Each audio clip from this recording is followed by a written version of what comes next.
Have you any idea how successful censorship is on TV? Don't know the answer? Successful, isn't it? At 2 a.m. Eastern Standard Time, multiple unidentified objects were confirmed to have entered Earth's atmosphere. It is speculated that these objects are of extraterrestrial origin. The broadcast will quiet at this time for your safety. Continue to carry out the following instructions.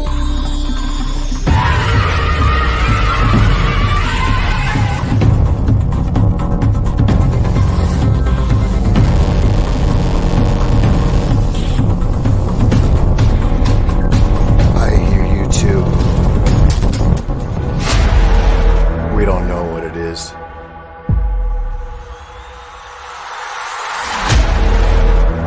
We don't know where it came from. Whatever it is, it's out to get us.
Know what to do.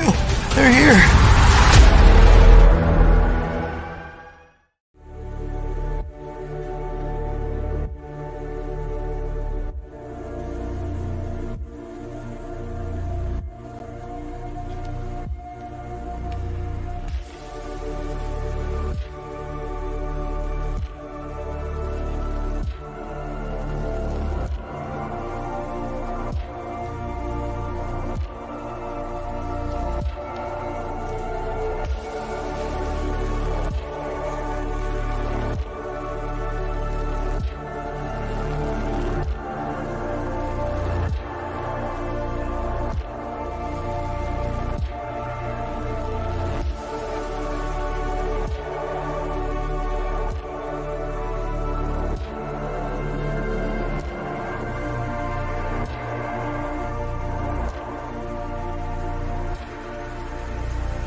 Good afternoon, good evening, good morning, wherever you are. This is Captain Doc Skinner on board the Starship Pariah, and this is the Doc Force. And it's the final Monday show. So, I told you we're going to have a huge group of celeb guests all week long. So, let everybody know you want to be here, and tonight is no exception. So, let's get this thing going. Let's do our little quick roll call here. So let's see. We got John P. Adventures is here, Spaceman, Holly's here, Dots MC from Ireland. Welcome. Dr. J, of course, and he'll be here in just a minute. Slyn, Christina British and Proud, Dave Dennis from Australia. Got Christina and Dave, Alien Bumps here, and Terry Reesing. Welcome, everybody. Thank you so much for joining us this Monday. It's going to be a fun show. It's gonna be all week. It's gonna be awesome. You know, instead of just saying good night, everybody, you know, let's just have a big Johnny Carson blowout week, right? So that's what we're gonna do. Trevor's here and Elise are here. Welcome. And all right, I guess we will get this ball rolling, shall we? No time limit tonight, so we'll see what happens. We'll see where it goes. Without any further ado, ladies and gentlemen, Dr. J from Dr. J Live. How are you, sir? Whoop. Can't hear you. You gotta mute. There we go. There you go. How are you? I'm doing great. Thanks for having me. Good. So tonight we got a special surprise for everybody. Yes. Is he backstage? Because I can't quite see him. Oh, he's there. He's in the green. He's in the green room right now. Just want to make having, sure. Some bagels and cheese or something. I don't know. So yeah, we can bring him out. Unless you wanted to do some introduction or anything. Yeah. You know, if you guys have seen my 2 interviews, obviously you could hear the biography in the next. We'll get into the story, but first, let me just premise this by telling everyone: if everyone's been looking for disclosure, hands down, this is the case. Forget about Roswell. You know, Bob Lazar is a great story, but he can't really bring any evidence out as much as I'd like him to. Mm-hmm. The person who has literally every piece of evidence is the person we're bringing on, the one and only Dr. Jonathan Reed. He has the most mind-blowing tale in the world and evidence to back it up. I clicked too soon. It's okay. No, because I already said his name, so it's perfect. Yeah. Welcome, sir. How are you, Dr. Jonathan Reed? Very good. Hey, thank you for this opportunity to be with you and to say, great job. We need you. I wish you weren't leaving, but I understand. Well, I never said I would be gone forever. I'll never say forever. So, because things might happen, you know. But for right now, yeah, it's going to. Well, you've done a great job over the years. I know it's exhausting. I know it's sometimes thankless, but you know, we need people like you and Dr. J both to be our backbone for making announcements, for showing people what's out there. So thank you for all you've done. Thank you, sir. That means a lot. Thank you so very, very much. Well, you and I briefly talked a few days ago. Mm-hmm. And you were so kind in writing me back and saying a great deal, which meant a lot to me personally. But what I know and what I hope your audience knows is just how important it is to stay in touch, to continue talking. Nobody has all the answers. I definitely don't have all the answers, but I think it's important that we contribute whatever we do have to the mosaic, the puzzle, with all the pieces so that we can begin to see the big picture, because nothing is as it seems. Right. Disclosure is not disclosure. It's another illusion, unfortunately. So if disclosure is going to happen, it's going to happen in a totally different way from the people. And that's just, again, it's my opinion. I've been talking for 25 years and listening to more people who have had contact, who have had a realization of what this is all about. So it's not just about me; it's about everybody else. And Yeah. that's why I keep talking, because they keep asking me to tell my story, to tell what I know.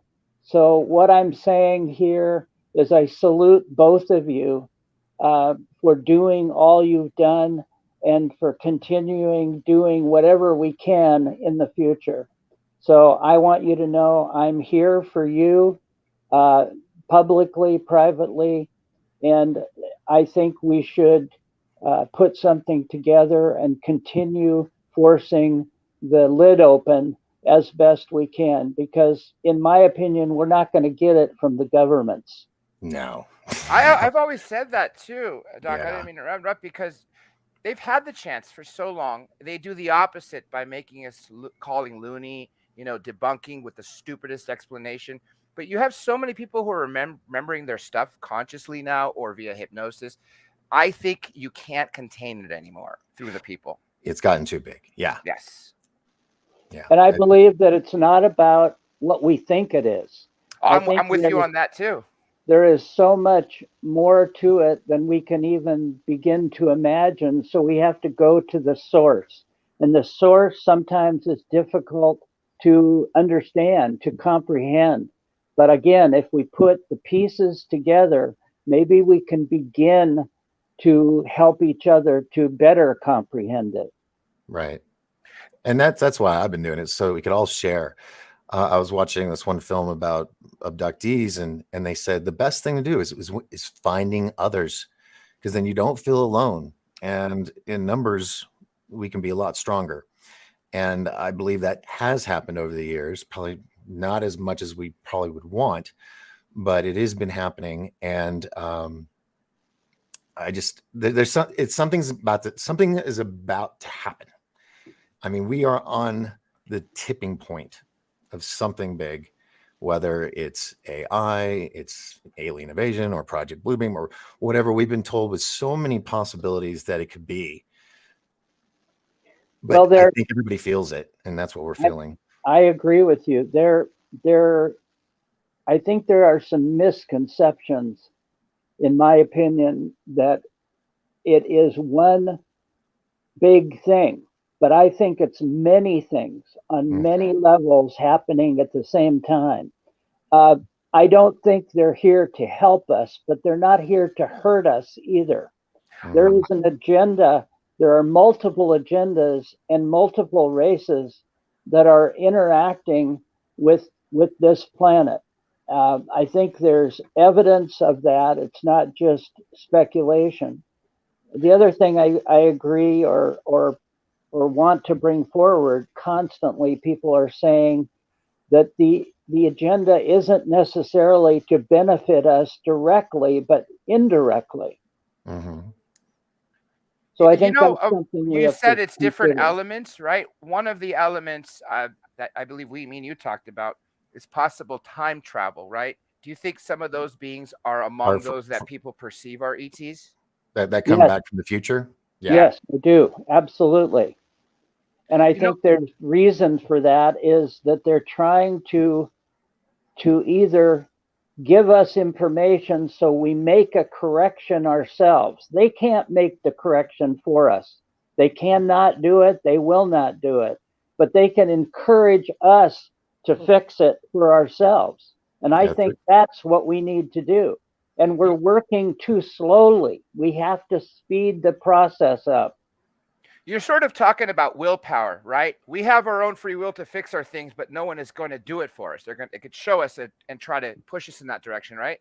Right. But also, in addition to that, I think it's about making some corrections ourselves, that we have been doing things so wrongly for so long. We're stuck in a rut. We can't get out of it. We think there's only one way out. Well, there isn't. There's multiple ways out. I mean, you don't build a house from the roof down. You build it from a foundation up. Correct. And unless we take huge steps to work together instead of working against each other, we're never going to change. We're going to be in the exact same spot in 100 years from now? Yeah. Basically just a prison planet.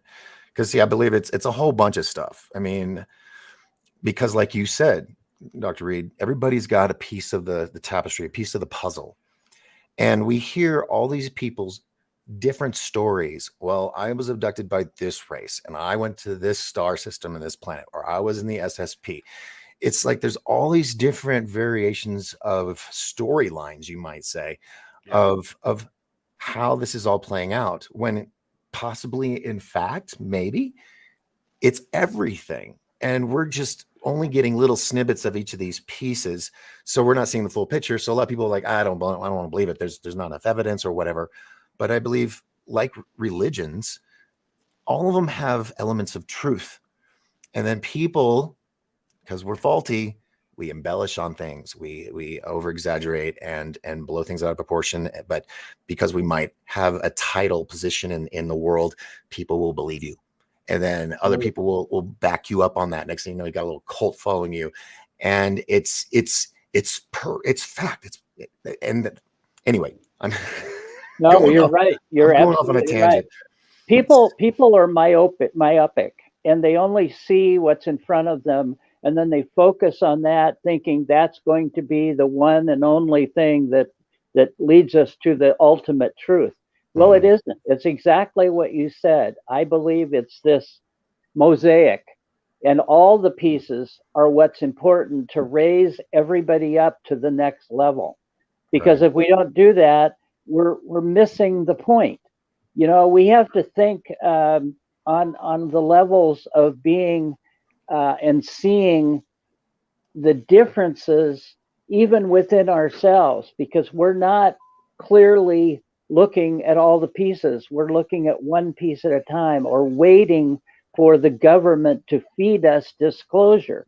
Well, that's never going to happen. What the government is doing is feeding us disinformation, and they're trying to control us from gathering in the mosaic instead of the singular. That's my opinion. As long as they can control the narrative, they're that too. And Exactly. like you're talking about narrative, and Dr. Reed, you're telling us that too. Think about UATs, not UAPs, but the new term that they're using, unidentified aerial threats. We got the naval threat. We got the Tic Tac threat, right? What are they setting us up for? Not disclosure, but to scare us into an alien invasion. Yes, whether real or fake. Correct. So, and I think it's fake because, just like Dr. Reed said earlier, if they were harmful, they would have wiped us out so long ago. Long time ago. Why wait till now? The only other reason I would think of is just because we're unknowingly a prison. We're basically cattle on this earth. Hence why they tag us with no emotion or anything like we do with animals in the wild. Alien ant farm. Well, I think there's some reasons why some of this is going on that possibly, again, nobody has touched on. I don't think we're food, because they would have taken care of us, harvested us, and started to breed us in a whole different manner. I think there's some real concerns about the biology of this planet and how it affects them directly and indirectly. So there may be some genetic enhancement going on for them, not necessarily for us, but maybe also for us. We need to evolve. We know we've needed to evolve for centuries. Little by little, they've helped us evolve. But we're not doing anybody any good by staring at the government saying, please give us disclosure, sir. Right. Yeah, they're not going to, it's too much. The control of information is power. And it was like thousands of years ago. If you didn't read, the people that could lie straight to you, and you wouldn't be able to know. And they did. They did just that. It's all about manipulation of the population. Right. And I do believe that there's shills in the government. We can sit and go off a roster of names of people, but it's also that they can, like I said, control the narrative so it doesn't get out of control, as we would do it if we didn't have them interfering. We would get out there, but they mess with us, Dr. J, myself, and all these other podcasters, Brooks, Dr. Brooks, he got completely wiped off YouTube, and he's the nicest guy, So that's what they're doing. And there's, like I said, there's too many things. Jesus coming back, the Antichrist being, Prince or King Charles, whatever, all these different things, and they're all accumulating to right now. It's Right. like not coming soon to a theater near you, playing now. And it scares the hell out of me, because even though I've told people for over 30 something years that this was all coming, and everybody's saying, oh, it's not going to happen in my lifetime, and now it's here. All the signs have been, are proving to be true. And I see that. Then they say Betelgeuse is about to blow, the big star. Scientists are freaking out at NASA about that. So that could be a huge cataclysmic event, big, gigantic solar flares, nuclear bombs. I mean, it's like they're throwing the entire basket of suggestions that you'd put on the wall all in front of us, going, this is all going to happen. But Well, I agree with you. And instead of waiting for us to be hand-fed something from the government, I say what our ET or star friends are saying is step up and talk to us directly. Don't wait for government. Don't wait for anybody to find the right answer. Start talking to us. We are listening. We are here. How does someone like me talk to an ET? I mean, believe me, I want to. I don't want to be taken, with against my will, or wake up to a bunch of things around my room. I think I would have a heart attack. But like they're telling you to talk to them directly. And one thing you told me, which makes complete sense, because what else can cause such an obsession on this topic with not having any personal experiences? You agreed that it's more than likely all of us have had contact at some point, right? And it's just buried in our subconscious. So how can we unlock that so we can have that conversation directly with the ETs? Probably by coming to a personal truth, a personal acceptance that it's going on above and beyond our desire to control it, and just letting go. I mean, I always acquainted to the fact that if you're in a swimming pool and you always hold on the edge, you'll never know that you can float. You'll never realize that all you have to do is let go and let it happen. Well, more and more people tell me, Dr. Reed, it just happened to me when I finally let go of worrying about it, when I finally stopped trying to figure it out myself. They came and really presented themselves, for no other reason, just to accept me, just to get me to understand that they're not the bad guy at the end of the road. Now, I'm not saying they're all good, because they're not. I've had personal experience with that, but I think we have to start somewhere, and to realize that we can't wait for our species to unlock the door, like governments to create disclosure. We have to be willing to accept them into our life no matter what, because we don't have any choice. I just see it as the only choice left is to accept them and let them come to us and fill in some of the blanks. With myself, I had no choice. I didn't want this to happen to me in the beginning at all. I didn't believe in the concept. I wasn't part of ufology. I just didn't even have time for it. And for a couple of years, I rejected it, violently rejected it, because I didn't want it, taking over my life. Well, it took over my life whether I wanted it or not. And the truth is, I have learned so much in 27 years that I'm willing to share everything I can. Like I said, I don't have all the answers. And what I've learned are little bits and pieces that only now, after so many years, do I really understand some of it. But they want to talk to me. I don't know why. I think there's a lot of people out there that are more qualified than I could ever be. But nevertheless, they come back all the time and want to to challenge me with new ideas and new information. So I think they're ready. I think Yeah. we just need to step up and open the window or the door and let them in, not be so afraid. Yeah. Do you think that it's something that we have to do on a spiritual level? I'm not a spiritual person. I don't meditate or anything like that. It does work for many people, though. I'm Um, not either, hmm, Doc, but I know absolutely it's on a spiritual, physical level. In other words, it's not just spiritual, it's also what we do in our own mindset physically. So we've gotten brainwashed into thinking spirituality is, one or two things. Well, it's not. It encompasses all life, all existence, and in every area of this question, I believe. So yeah. we have to put the two together. We have to create a new opportunity to see physics in a different way, to see our life in a different position.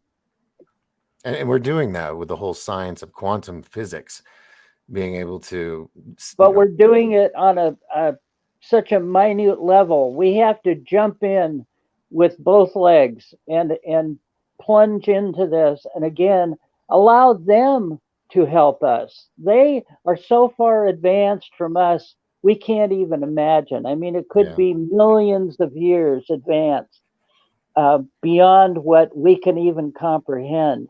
They've come back, in some respects, dumbed themselves down to be able to deal with us, to be able wow, to communicate with us.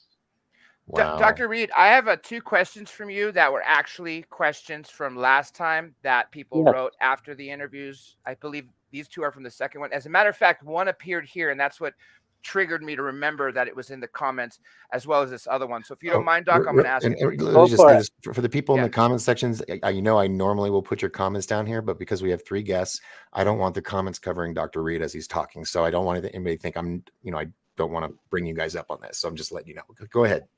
Right before we started, and I was asking you about, you said things are happening, right? And I mentioned what's the nuclear war. And one of the questions, which was here, but the more detailed one that was written in the comments after the second interview we did was, will the ETs stop a nuclear weapon from going off, considering that during World War II, Foo Fighters were spotted everywhere, yet Hiroshima and Nagasaki happened anyway? Okay, no, they're not here to save us from ourselves. That's an absolute. The only thing they're due, I believe, is they're here to give us information, highlight information, and we have to make those choices. Free will. If we don't make the choices to step up, to learn more, to get involved, to allow them to be part of our life instead of, hovering outside of our life, then nothing will change. We know that during the 40s and the 50s, when we were testing nuclear armament in the Mhm. desert, all of a sudden there was a cascade of sightings Right. everywhere. Yeah. And so we know that that somehow affects their timeline. Or their Probably dimension. Yeah. not, right, Yes. Yeah. probably Both. not our Yeah. timeline. Hmm. They use dimension to travel. They use it like we would jump in an airplane. They jump in different dimensions to travel. Hmm. And they are not only from their timeline, but they're in multiple dimensions at the same time. There are multiple universes. Hmm. But nevertheless, all of them that I have met said they believe in one creator for all universes, for all life. Well, that's a big factor. That's a Yeah. huge thing.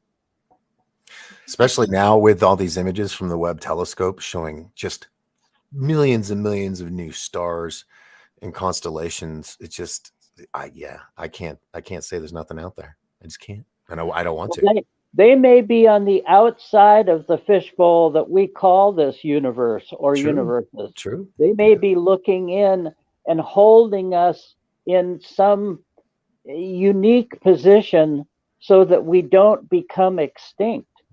Right. And regarding us going into war it's inevitable. It's going to happen. We might as well understand that that's just the way, unfortunately, human beings stupidity is. It's non-creative, unfortunately. We have to be more creative. We have to band together as a voice and talk louder and more direct to each other. Not stop worrying about the government. Mhm. Create our own voice beyond what the government can control. Before I ask that second one that was asked after, which I think Doc you'll like because it's even a crazier topic, let me just make a quick comment, which you might know this, Doc. Do you know, you mentioned, Dr. Reed, that during the testing of nuclear armaments, there were so many more sightings. Did you know that during the Manhattan Project, the very first test, there's a clear photo of like literally a disc? It just recently was digitized, so you see it pretty clearly. Anyone can Google it and find it. Okay, here's the second question that quite a few people told me to make sure I ask you this. Now, considering Elon Musk said not long ago that the chance that we're not living in a simulation is in the billions, Mhm. that we more than likely we absolutely are. Do you think, or have they ever told you that we humans are living in In a the Matrix. simulation? Mhm. Yeah. Well, I think there's a lot of evidence to indicate that there's something like that, but I don't think it's what we think. I don't think it's what we comprehend as a matrix. I think there's different, just like we know that different beings see different spectrums of light. Correct. Well, as far as the matrix go, we only see a little tiny, probably piece of that puzzle because we just haven't evolved long enough. So again, this is why I say we've got to trust in them because they have much, much more knowledge than we do. Yes. And the more we ask them for their help, and I don't mean help in saving us, I mean help in understanding what we should do, I think the better off we are. Can I ask you? Yes. I agree. They are way more intelligent, and it'll probably take us millennia to get to that level. Or billions of years, Or possibly. billions, yes. But if they're so evolved, then how is it they lack emotion? Wouldn't you think they would understand emotions as well and be able to comprehend them? Because you hear stories of abduction scenarios or impregnation, hybrid programs and stuff.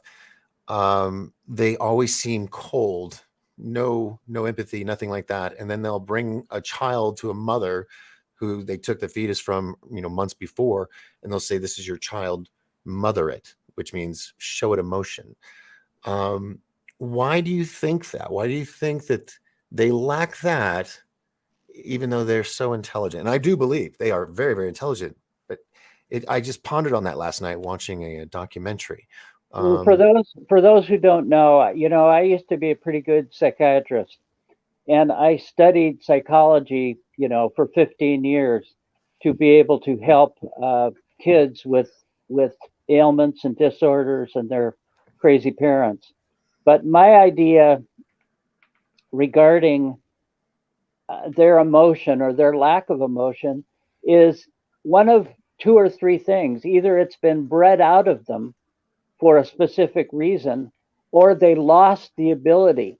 And either way, it could be their evolution has literally caused this to happen. Maybe they needed the brain capacity that our emotion takes up to use it for something else. Maybe they needed that for the telepathy.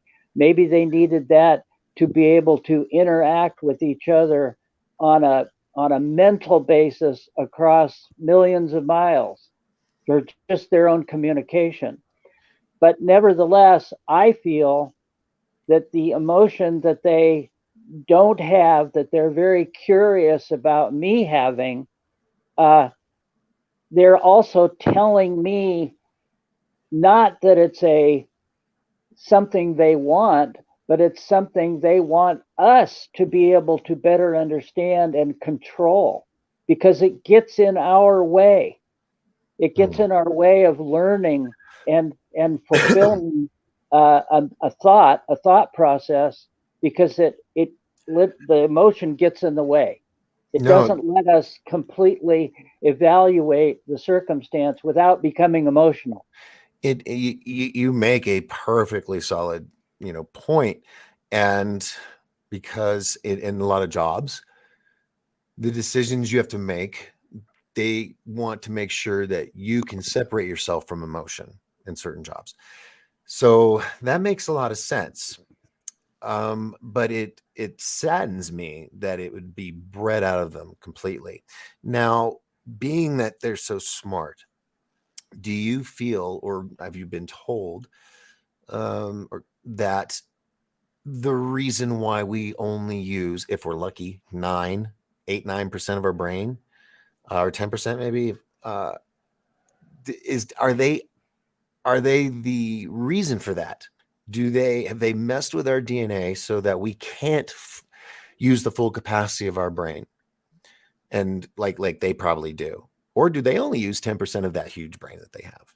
Well, as a medical doctor, which is what I was and still contain the knowledge from, that's a misnomer that we only use 10%. We probably use 60%, but Really? we just don't realize what it all is for. That would take 2 or 3 shows just for me to give you that information.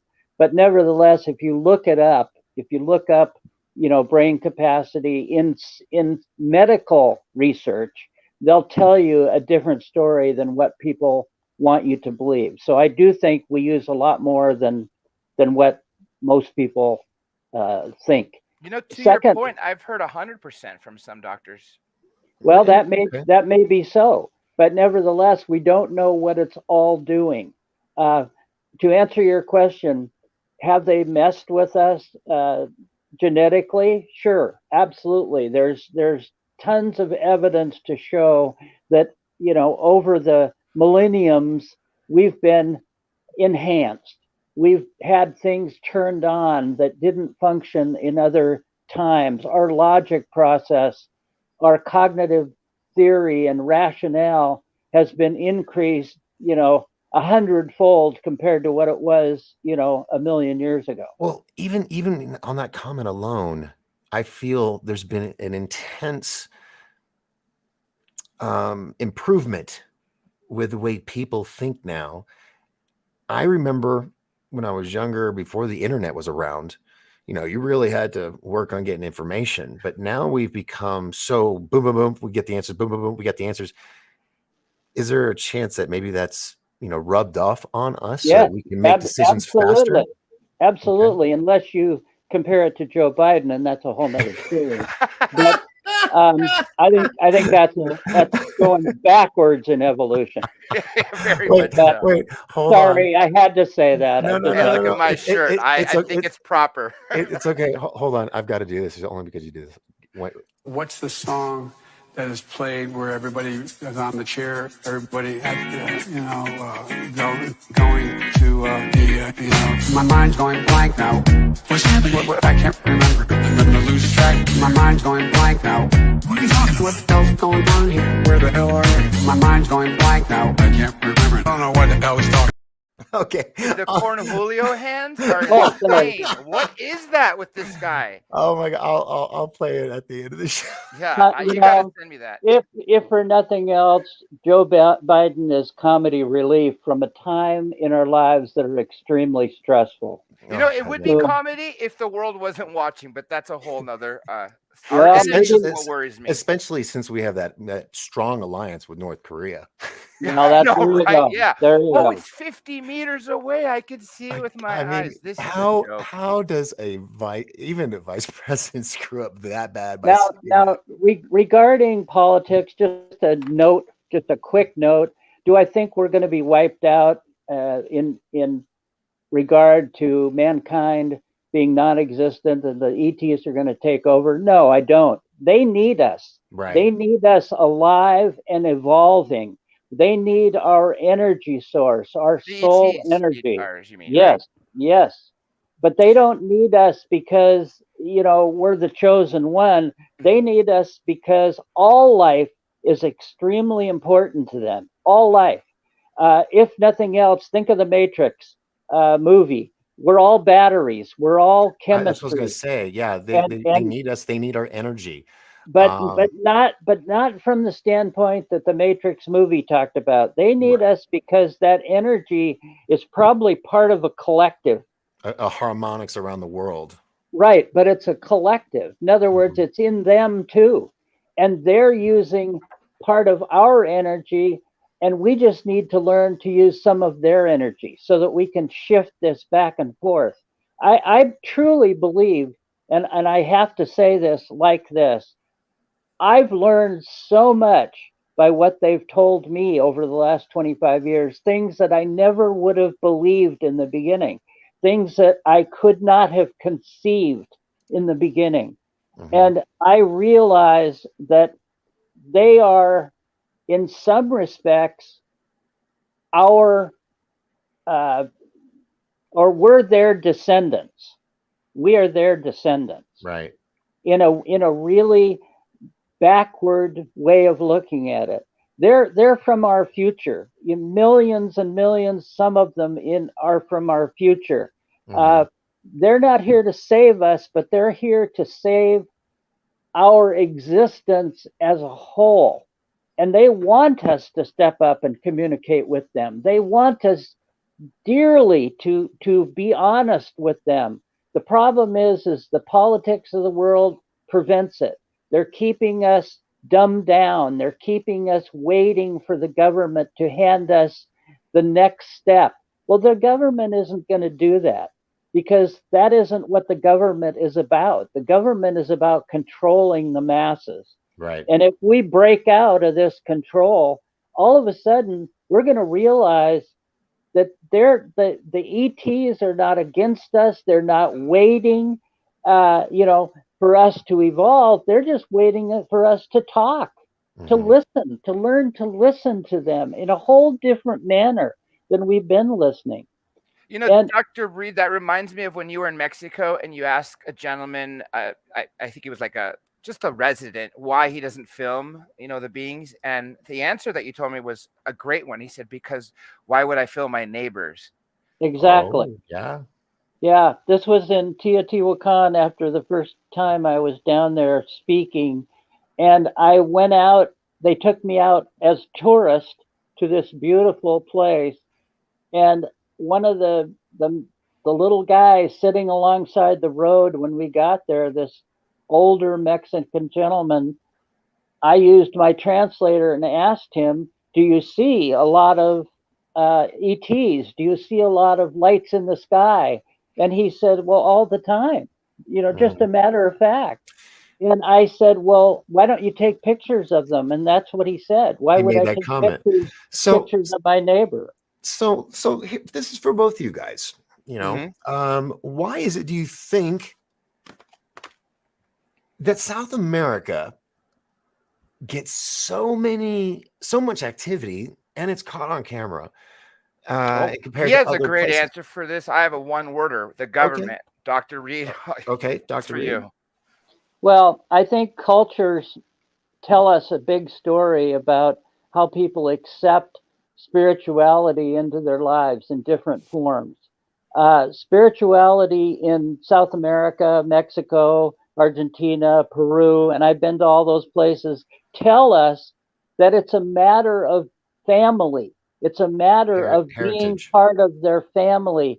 It's like it used to be here a long, long time ago. We ran our lives with the church and allowed the church to help us live prosperously, to hand in hand. Well, that Hmm. got out of control. That became a political tool. And the most organized religions nowadays are nothing but political tools. Yeah. We have to get away from that. We have to go back to the main idea is that spiritualism is not about organized religion. It's about opening your heart and your frequency and your science to let all this into us. It's right now it's surrounding us. It's spinning around us. and we're not absorbing it. We just have to learn to become more porous again. Do you think that and one of the reasons, as you're talking, I'm thinking this through, that possibly America doesn't see as much because we've lost our culture, what little we had? And places like South America, they hold true to their heritage and their cultures, which have, these mysteries with UFOs and beings and stuff. Whereas America, we have experiences, but nothing to really hold true, because once it started happening over here on a grand scale, everybody was scoffed. I agree Yeah. with you, Doc, but let me add one more thing. I was Okay. looking at old newspaper articles, 1880s through about 1920s, even the early 1930s. No one, said anything bad. We saw airships in the newspaper. Right. Everybody was positively. It's when the Foo Fighters came back, then all of a sudden, you're a loony. No, you saw a lighthouse. That's my take on that. Well, I think because you got the Air Force coming into the picture, and they want to control the airspace, and they see it as threats, of course. And I understand secrecy and all that, keep stuff, certain things, but the fact that they hold on to as much as they can, and then they release a TikTok or a TikTok video. A long time ago, we started recognizing different cultures as first world, second world, third world Right. countries. Yeah. Well, maybe that's the simplicity of it. Maybe that's what we need to realize is America, is the least progressive in releasing information. Have we smartened up so much that we can't open our hearts and our spirits to what we need to? Have we isolated our brain thinking we're so smart that we need to no longer consider this into our life like these other cultures do? That's what I believe. I believe if you go to any of these other cultures, they embrace you, even though you're an outsider. They bring you into their families. They give you clothes off their back when they don't have a pot to cook in, But nevertheless, we don't do that. We don't do that as Americans as much. We isolate. We keep people outside of our homes. We build fences as often as possible. Do you remember when you used to know your neighbors? Oh my God, yeah. I grew up 1985 maybe, but it's changed. It's changed. It's sad. I'm old enough to remember that we never locked our doors the entire time that I was going to, school, public school.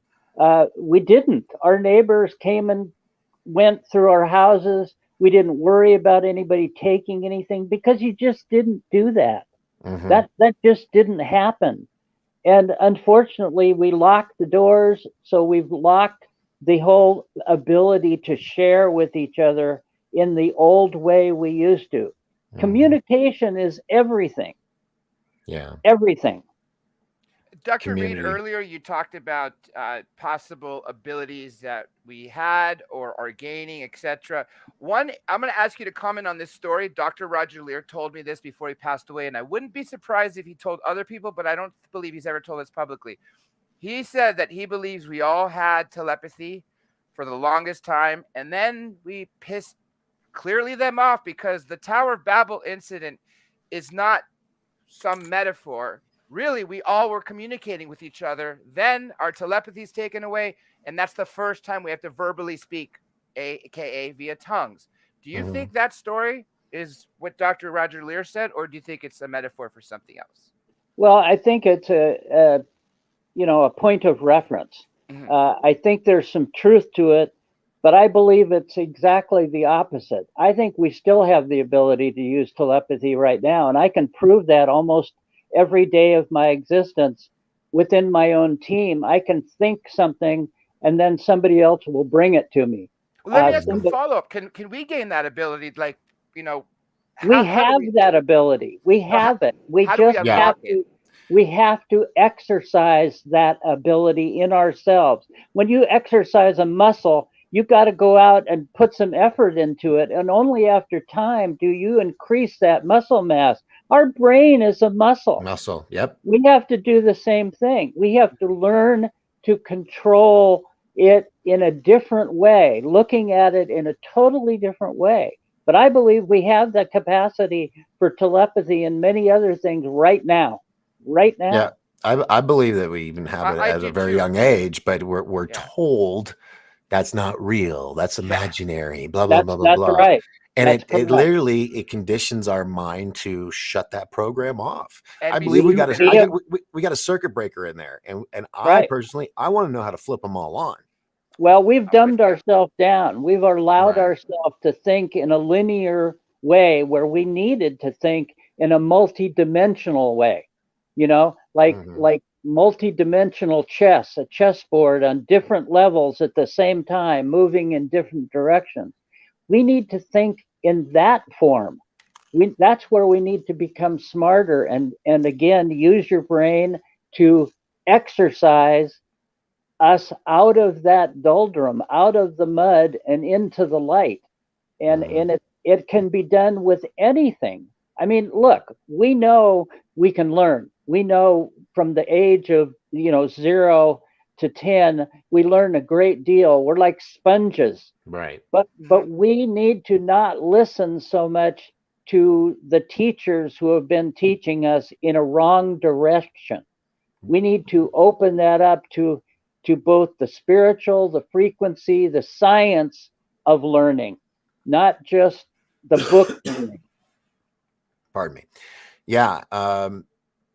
And then you have school systems that have their own agenda too. Right. It's another political agenda. Yeah. God, it always everything ends up being political. It sucks because politics just seems like it's so unnecessary when you really think about it. Do we really need it all? Just have everything local. Well, But believe it or not, in Japan, there is an extracurricular schooling that goes on today if people want to get involved with it, where they literally teach children how to open their minds to focusing on the bigger picture instead of reducing it down, looking through the keyhole. And yeah. that's what we need to do. Well, like in the movie Matrix, when he goes to see what was her name? The Oracle. Oracle. Thank you. Oh Couldn't think of yeah. it. They got these little students in there. I mean, if and I know in the Orient they do this. The Tibetans and everything. Teach these kids that their abilities are real. If our mind is that powerful, we could do anything with it if we knew how to unlock it. And like you said, we all know in the beginning, but we get dumbed down. And chemical down too. Look And at chemical these down in all the waters. food It's and killing water. us. I mean, it doesn't.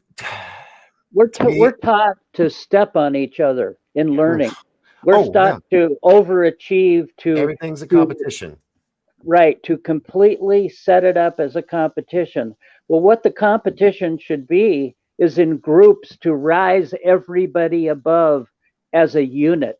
Like your statement, Dr. Skinner, about grabbing ourselves, lifting each of us other up so we can all together. rise together. Yeah. Right. And that's a perfect metaphor. That's the truth of it. See, this would be a perfect time to sell the mug. There you go. Or the t-shirt too. Or the t-shirt, yeah. No, Right. That's why I say it every night. I truly believe that. And when I see others, clawing their way up over other people, it's like, man, the fall down's going to hurt because no one's going to grab you. That's right. So that's why I've always been about all of us helping each other. So yeah. Well, I always think of it like, what if there was 100 of us in a pit and the walls were 50 feet high?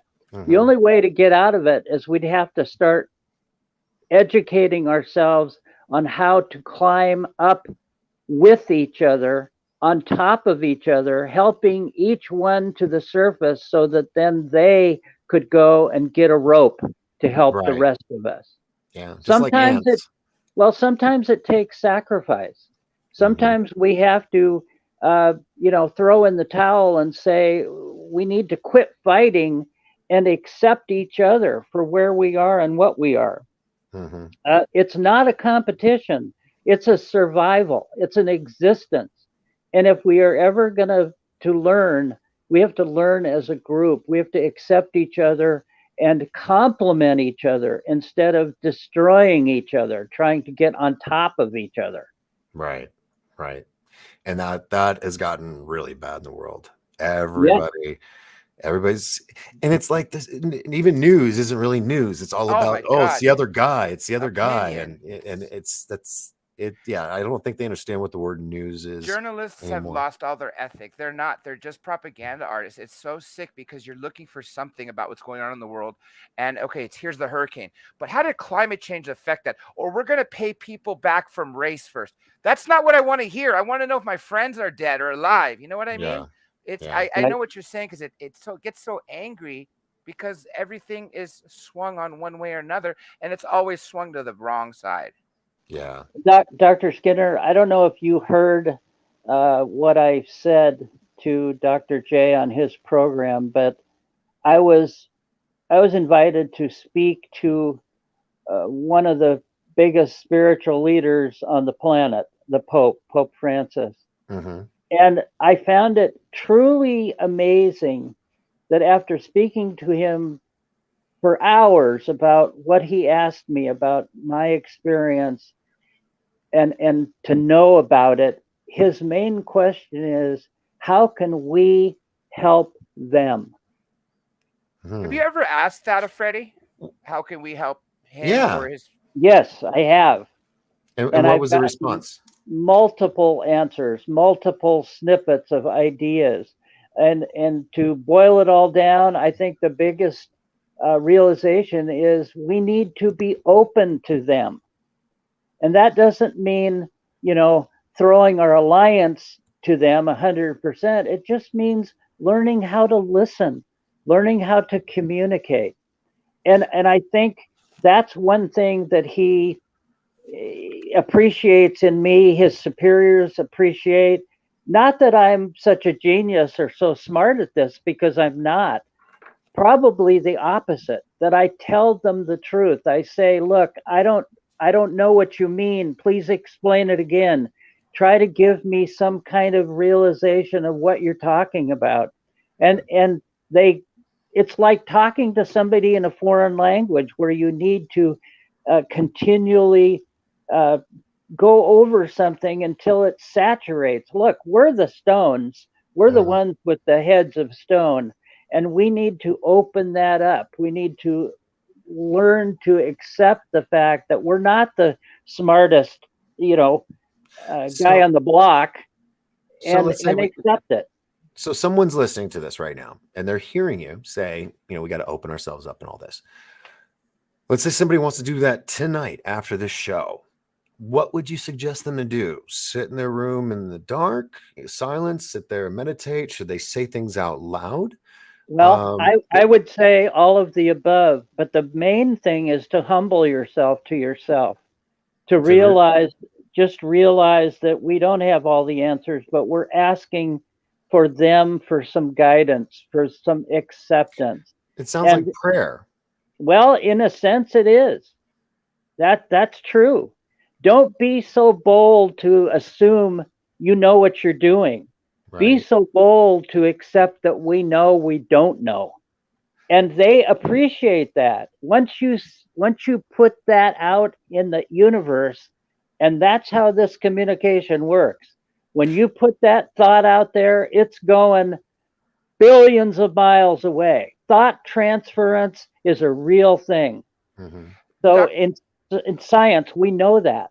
But we have to find what works for us as an individual, to humble yourself, to ask for help, do it alone, do it without the preconception that you're going to impress your neighbor or your partner.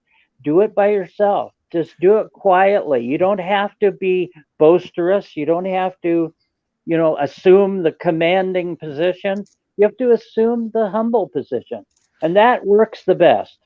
And would this be something that would happen the first time, or something that you need, like you said, a muscle, you need to do this often before you would get a result? And if you did, what would be a result as Well, an example of a result. the result is they'll answer you.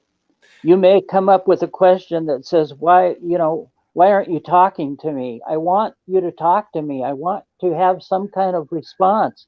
That response may be a flicker in the sky. It may be somebody appearing right next to you. I mean, a vast difference. It can happen. When it Mhm. first started with me, I was out in the middle of the woods, homeless, and all of a sudden he appeared in front of me, and it scared the living daylights out of me. Okay. It's still unnerving when he comes back all the time. And he's come Wow. back over the last 27 years And hundreds of times. this is Freddy, the creature that you had your This encounter is with. Freddy and his superiors and a few other beings along the way. And just so So, people know, Freddy still lived through all that. And hence why he's still yes, visiting you. And Freddy and was I the little gray, not reptilian. He's a gray, a type of gray. There's a lot of different kinds of grays. He survived when I clubbed him trying to kill him after he killed my dog.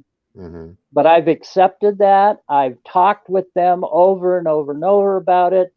They don't seem to want to spend any time with that statement. So you they you just you move you on. you sound like someone who had a horrific crime against them, even like murder in this case of your pet, and and it seems like there's been a forgiveness, and this isn't something outrageous because this happens a lot. People will go in, they'll meet their accuser, or not their accuser, the person that attacked them, or whatever, and they've learned to forgive and still communicate with them. Sounds like this is something that you're going through with this being Exactly. that you almost killed. And I That I guess wanted to kill. you did. Yeah, I would too if it killed my gold. It was a golden retriever, correct? Yes. Yes, I have one too. So I would go all caveman too. Because I'm a dog lover. So Well, remember, what I need people to understand, I didn't think about, gee, I want to kill this thing now because it killed my dog. I just reacted mhm, emotionally to the circumstances. It was out of my control. Um, Generally, I'm not that violent of a person unless somebody brings it on my doorstep. But the truth of the matter is, yes, I have forgiven him. I've had a great deal of time to think about it. It took me 5 or 6 years to come to the realization that Freddie, the little guy, actually didn't have the forethought to kill my dog. It was his technology that killed my dog hmm. in defending him. Like a If we, self-defense mechanism on the suit. yes, exactly. And that's the truth of it. And once I knew that was the truth, then I saw the circumstances differently. I saw it the same way as if I was being attacked by a wild animal. Wouldn't I attempt to do whatever I could do to defend myself? Of course. Right. And And that's that's essentially what he did.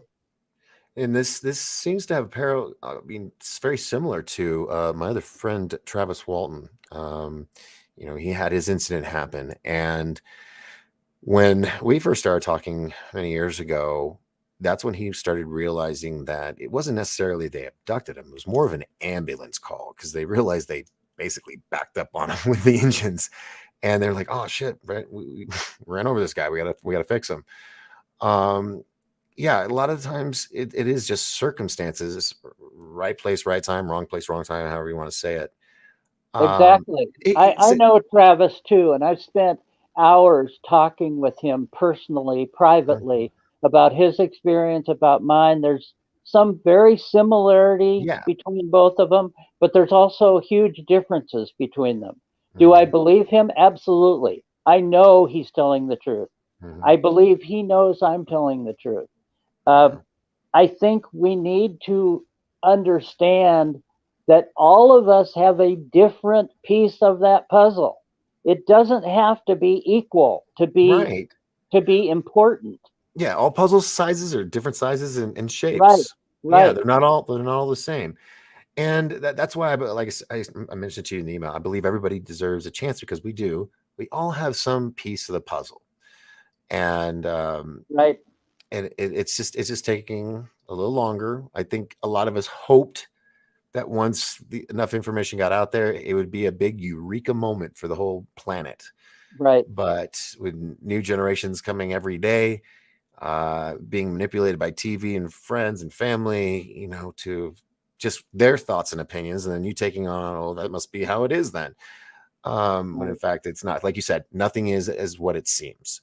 Right. If we had classes that people could start taking in, elementary school that taught us how to think differently. In other words, the whole process of accepting each other in a different manner other than competition, we'd probably be way down the road to to to where we are today. Right. I think we've been dumbed down. We're stuck in a rut. We don't think there is any other way than what we're doing today. Well, that's wrong. There are always new ideas and new ways to address anything. And when we stop doing that, when we stop looking at the new possibilities, we're pushing ourselves back down the ladder of evolution. Yeah. So if we want to gain any strength, we got to rise up, just like you say, Yeah. Doc Skinner. We got to help everybody to rise up, and And then we'll get there. yeah, and it is. It's the powers that be wanting to just control us. I think that's why we can't get any new technology unless it comes from big tech or big pharma or any of those things. With everything going on in the world, do you, or have you been told by Freddie that this is the year basically the shit goes down? Because that's how I feel. The next year or two, something is about to happen. Is it in the next 6 years, 8 years? Well, before the next decade? Yeah, definitely before 2030. A lot of people think that this whole Antichrist thing is getting ready to. It's already starting. We're getting ready to hit that 7 years. As we all know, time is kind of an illusion. Correct. And in some respects, it's already happening right now, all of it at the same moment. And I've begun to kind of understand that and see some of that and appreciate the fact that instead of us waiting for something to happen, we need to make it happen. We need to open that door to communicate with them, not just communicate with each other. We need to change our way of thinking before they're going to change their way of thinking. They're allowing us and saying to us, and I can vouch for this, they're saying, please step up. Please come to the door. Please communicate with us. They're saying it daily to many of us who have been in contact. We just have to quit denying it. Right.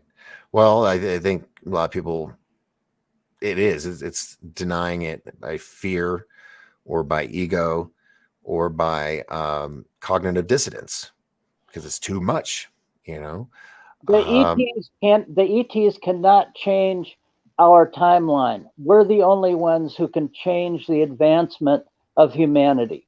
Okay? They can tell us that you need to open up, you need to expand yourself, you need to communicate in a different way with each other. They'll tell us that, but they're not going to fix it for us. As Morpheus says, I can show you the door. You have to walk through it. Exactly. And that is probably never a truer statement. No, I believe it. Dr. That's why I at least peek through every door. Exactly. One thing, if you want to bring up to Doc, and I think the rest of the audience would like to hear this, is when you communicate with Freddie, and I was asking you, like when you ask questions, do you get answers? And you said that some of the stuff you ask, he doesn't even respond to, as if he doesn't even comprehend. The other stuff, when he's talking to you, he'll answer 75% of the question and make you sort of think of or use your brain to come up with the rest. Can you? Exactly. That's true. Whenever he talks, he gives you 75 to 80% of the answer. Now remember, he's communicating using my brain, my knowledge, my language voice in my head. He's using all that so that I can understand it the best possible.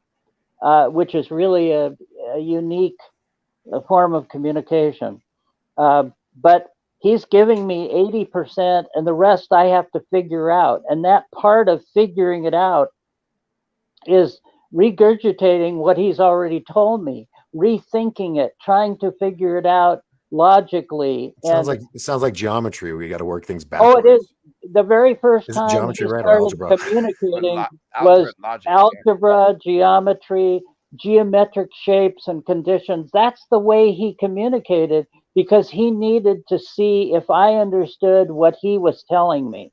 Mhm. So he would show me a cube, and I'd say, yeah, that's a cube. That looks like this in my head.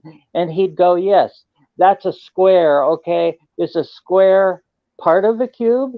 And I'd have to answer that it is one side of, a cube, a square. It sounds like school, like in Close Encounters. First day Exactly. of school, you're learning the Well, simplest basic concepts. You know Well, what this reminds me of is Whitley Strieber's book, The Secret School. Yeah, literally. Well, the people who came and knocked on my door the second day after I had this encounter called themselves the school.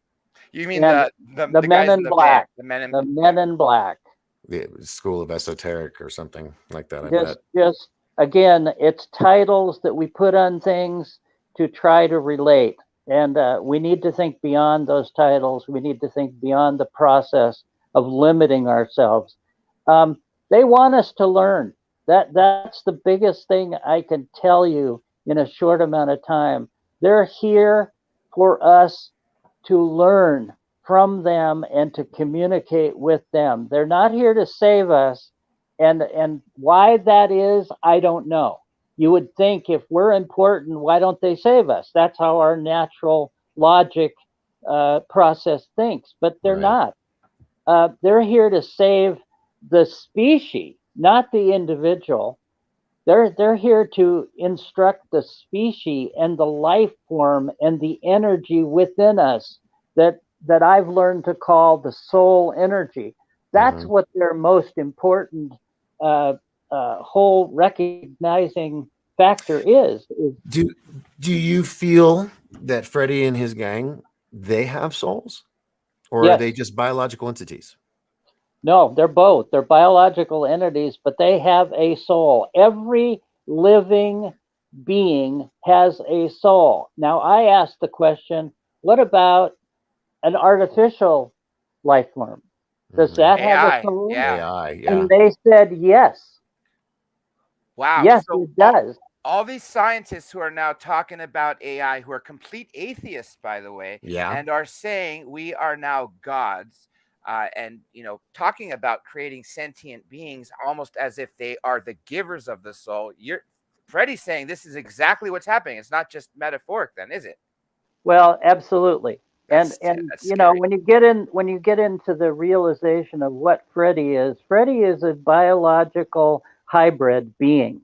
He has blood, sweat, tears, muscles, but he also has nanotechnology that is running part of his system. He was basically built in a laboratory to do a job. The same way we would create a rover to go to Mars, they created Freddie to come to Earth to be able to survive in our atmosphere and under our geometry and our gravity forces, because his superiors cannot. So they designed a creature that would be smart, that could have two legs, two arms, stereoscopic vision, and exist in our environment. And that was going to be my next question. Was I've heard stories that the Greys aren't even actual beings; they're hybrid clone drones, in a sense, doing the work for the taller Greys, the real Well, ones. ask yourself the question: what's wrong with that? Nothing. You just don't have the full sense of what they are. Mhm. They have consciousness. They have full consciousness. They have intelligence 1,000 times more than we do, but they consider themselves the low man on the totem pole compared to their Wow. superior. Okay. All I know is he has never tried to kill me in 27 years, and he could have. I saw the ability of his technology in front of me. I saw how he literally tore my dog apart with the technology. He's been he's touched me. He's been 3 feet from me hundreds of times.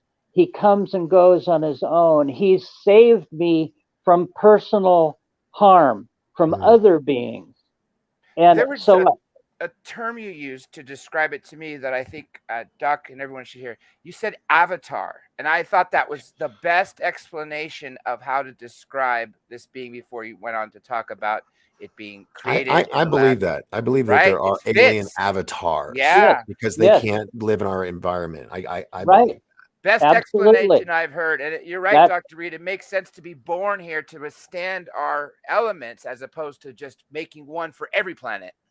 right. And I think the more intelligent we become, the more technically adapt we are, we will do the same thing. If we had the technology, we'd be doing that same thing. We'd create beings or avatars to extend ourselves out where we can't go. So Wow. that's what they're doing. That is what he is. Actually, And the concept of avatar, it appeals to me. I would love to lay on a bed, have it close me in like a coffin, and next thing you know, I'm like 20 feet tall, flying well, dragons and shit. I well, mean, you I'm you down with that. you may get that No, chance I know, and I sooner than believe you it. think. And I believe that, Dr. Reed, because I did a story on how the metaverse was offering people the opportunity to live like for almost 300 years in the Yeah, I metaverse, don't like but they that have kind of but they meta. have to give up their body to do it. Ah, Mhm. And I thought, well, man, just doing that, going in there, uploading your consciousness. I mean, that's your consciousness. It's not your soul. And then if you piss them off, they just delete you. Then you Well, no heaven, no hell. It's just you're just gone. Doc, let's take it just the same concept that you're thinking, but Okay. look at it from a different direction. All right. If you give up your body, we've been taught that our soul is eternal, that it goes back to either collective or heaven or some wonderful place, and that we are reborn and that we live forever. Isn't that the same idea? It But is the you're same idea. saying, But what you're, the difference with the metaverse is you have somebody like Zuckerberg playing God with well, your what if there are multiple gods who are designed and job is to steer this machine of ongoing life and ongoing energy? What if Mhm. that's what the whole thing is about? That it's not about us, it's not about our little lives and evolution, it's about the concept of eternal life continuing throughout the universes. Yeah, and In I other believe that. We keep coming back because we're here to learn certain things. That's why certain people are called old souls because they've done several laps around on Right. the And planet. that I believe that's absolutely true. I Yeah. believe that we are only here temporarily in a learning phase of this total existence. It Hmm. begs the That it question that the Hindus were onto something, just like what you're both are talking about right now. A little closer to the mic, Learning, please. going on to the next life.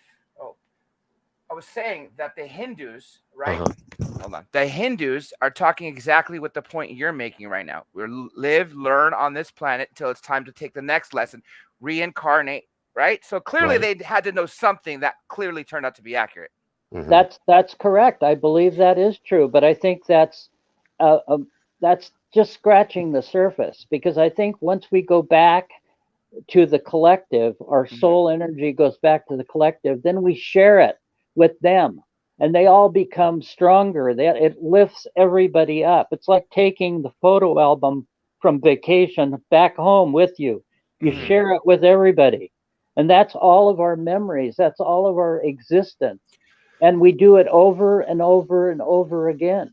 Yeah, I actually had this theory about how the Earth. Well, it's not actually fully my theory. There's a doctor and a lecturer out of Quebec, and he was the man that created the God helmet. Do you remember that? It was a National Geographic. It was a motorcycle helmet with diodes, and it could literally, you think you were in heaven or hell. It would take you to different worlds. It was like a sensory deprivation Was thing. this in the 60s? 70, 80s, probably the 80s. Okay. But Okay. he's still teaching, and he was talking about what if there are no more secrets. Going into detail about the Earth is surrounded by an electromagnetic field, right? Yes, which Okay. is true. Okay. So it's basically electromagnetic. So it's what is a tape deck? It's electromagnetic tape. It holds VHS, holds data, video, audio, right? So the theory is that the electromagnetosphere that surrounds our planet can hold and contain all of the memory of every living creature that has, does, and will live on this planet. And when you come to death, your brain, being a biological computer, is taking all of that information where your life flashes before your eyes and compresses that like a zip file. And then it goes up the shaft, that tube of light, and then you're in heaven. So the theory is what if heaven is literally the electromagnetosphere or the Akashic records of everybody's memory? And also, when we sleep on the dark side of the planet, the electromagnetosphere is healing from the earlier in the day, being bombarded by solar flares and stuff. So as it's healing and people are sleeping, they're connecting to it, and that is where people go to a dream state. There's people that have shared dreams. It's a rare thing, but it does happen. And so maybe there's a connection there. Do you think maybe that is what's the word I'm looking for? That's where we recycle. Yes. we go up there. We're like, okay, great. We're going to meet Mozart and Michael Jackson and all that. Yes. Okay, I got to go back down. Yes. I still have to take this lesson, and this lesson to get my degree.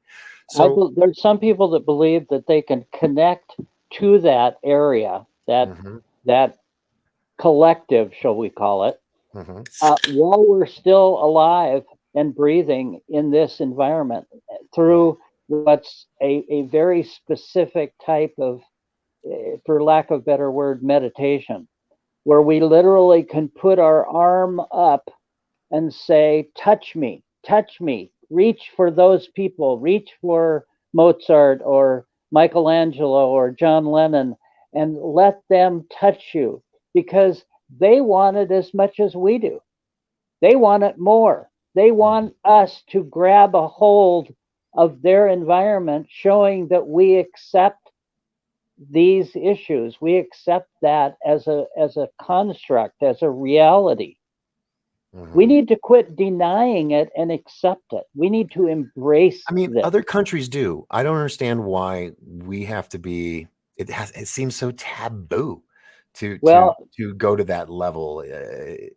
You're a crackpot or whatever. It's not as bad as it was 20 years for us. I still think there's only probably 1 or 2% of humanity that is totally accepting of these things. I think there's a concept where we wish more would accept it. So therefore, we try to hope that it's that way. But I think in reality, it's 1 or 2%. And that's a real small percentage. It really is. Of course, entertainment, as we were talking earlier, has been used to put the idea out there to desensitize people, to get them used to the idea of, okay, E.T.'s real. Okay, we saw E.T. seemed sweet and nice, and then they got all scary, and it's all horror movies. Right. But then you got a lot of that was government. Oh yeah. And a lot of people don't know, but the government, they have their own little movie industry set up to where they can do what they want. A lot of the writers in Hollywood work for these agencies. They get big checks to put in certain concepts and agendas into their script, to the storyline. So people can hear that idea and go, I wonder if we can make that happen. Well, I want to just add something in here. Like I said, I've talked a lot with a lot of people, including Travis Walton, about his case, about his life, about the goods, the bads of his experiences, both with film industry and just his own family and his own friends. And it's a never ending battle just to survive this environment of, because, we have egos involved, we have misconceptions involved, and all of those are contributing factors. Ask yourself a question, gentlemen. Ask yourself a question. I think Dr. J went to sleep, but the question is, what's the biggest case that the general public is aware of all of the cases that have ever been talked about? What do you think the number one case that more people know about than anything else is? And I asked that question. Mhm. Well, I don't know. Phoenix Lights is jumping in my head because it Well, was. one of the things that I found out, it isn't because of the documentaries that have been made about it. It's Mhm, because of the entertainment industry that got involved. They mhm. may have got the story wrong. They may not have got all the facts right, but they drove the story into the universe so that They more people know of Fire in the Sky Fire in the than they Sky. do of anything else, any other case. Now, everybody's heard of Roswell, but there's not a movie about it, quote unquote. There's a lot of films about it, but Mhm. there isn't one that took the public by storm the same way Fire in the Sky did. And Right. I know Travis was upset about the way they took artistic license with his Yeah. story. They made a lot of changes. It wasn't real accurate, but nevertheless, everybody knows who Travis Walton case is all about. They know that. Right. If you don't, you've been living under a rock, Yeah. you know. So my takeaway from this is maybe we need to look at this in a different light, in that the word documentary or to document something is not the way to go with this. We need to take it to a higher level where entertainment needs to be openly talked about, not as fact or faked, but as acceptance, just as part of our life. I've been telling on my show lately that I don't. I'm not going to ask the question. Are we alone? I'm sick of that. I'm so sick of that. There's so much information, so much videos, and I know what I see. And when people tell me, "No, you didn't see that," oh, that pisses me off because I know what I see. And I am at the point in my life I don't feel I need to have everybody else's um not approval, but confirmation that Mm-hmm. what I feel is right is right, because there's going to be somebody out there that's going to not believe it, and they're going to do everything in their power to prove to everybody that it's not legit or whatever, and they're not even there. They're just looking up old videos and then acting like they know everything. Right. Um, And in my case, it's a good example is because there's as many people trying to knock me down as there are to hold me up in some respects, but they're just not skilled at it.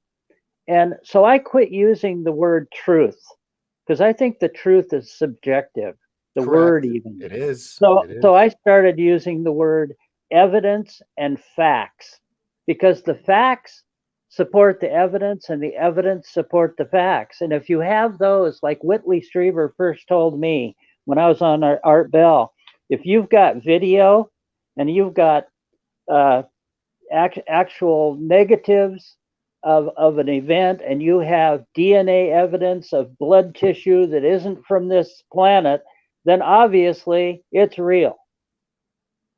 Wow. Well, oh, let me. You just made a statement there. Uh, when you had your incident, Yes. did you collect any like blood samples or anything like that? Yes. We And collected skin samples, blood samples, tissue samples, brain samples from, actually some bone sample from the scalp, the actual wound in his head. While Mhm. I thought he was dead, I thought he was absolutely dead. So we took those samples. I took them to a pathologist that worked at the University of Washington Medical Center where I worked. I gave them to him and said, please try to identify this. Please try to come up with whatever you can. And I didn't tell him where I got them. I didn't tell him what it was or how it was. He said, okay, I'll do that. Now, that was back in the day, back in 1999, when we didn't have computers set up to do DNA testing or chromosome study. It had to be done by hand. It took 4 to 5 days and multiple people to do it. Right. But he did it. He did it. And he came back to me and said, Jonathan, I don't know where you got this, but I want to publish it because it's a new species. It's nothing I could find cataloged or even close. It was 46 chromosomes, same as humans have, but 9 of the pair were different. And they were only similar to sea tortoise and dolphin. There was nanotechnology in the blood. It was nucleated red blood cells, which is what we take DNA from sea tortoises because that's what they've got. Right. Again, I didn't make this up. It's what we found. Now, a few days later, after Dr. Roger Haggett gave me this information, he said, I'm going to run another set of tests on the samples that we have left. And he said, I'm going to verify that everything I'm telling you is accurate. And I said, great, sounds good. He went back to do that. And a few days later, he was murdered in his office. Somebody came in, shot him in his head. Then the assailant killed himself in a locked office. About 10, 15 minutes later, in came a whole bunch of government type people, confiscated all his computers, all his paper files, before the police ever came on the scene to investigate. Wow.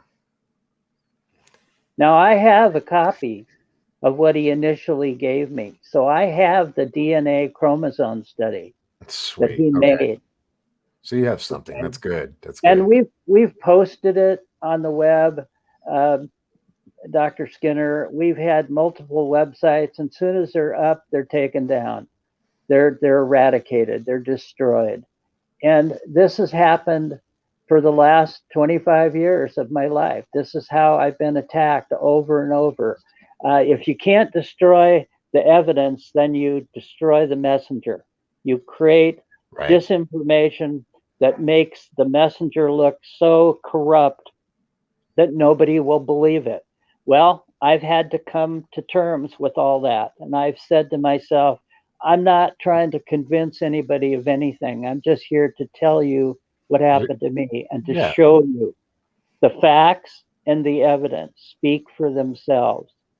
I don't want to convince anybody. And I always say this on every place I've ever lectured. Look, if I hadn't have personally witnessed what I did, if I hadn't seen this with my own eyes, the evidence and the facts that happened to me, then, hey, I wouldn't believe it either. But nevertheless, it happened. And I have the evidence. So that's why I'm still continually attacked. That's why there's been a bunch of people killed just recently. We lost one of our team members just the other day. And this is a non-ending nightmare in some respects. These people volunteered to help me, if for no other reason, because they believe that we all should have the ability to have the truth, to see the truth. And along the last 27 years, you know, it's gone to 13 and 14 people being killed because they donated their time to me. And that's a reality. That's a truth. Dr. Haggett you can look up his death in the archives of the Seattle, Washington newspaper. You can see when he was killed. You know, I'm not making it up. It is what it is. Yeah. The dates are contemporaneous with the circumstances. So I say we all just need to open our eyes and our hearts and our minds to accepting what's thrown out on the table and see how it fits in the big mosaic, the big picture.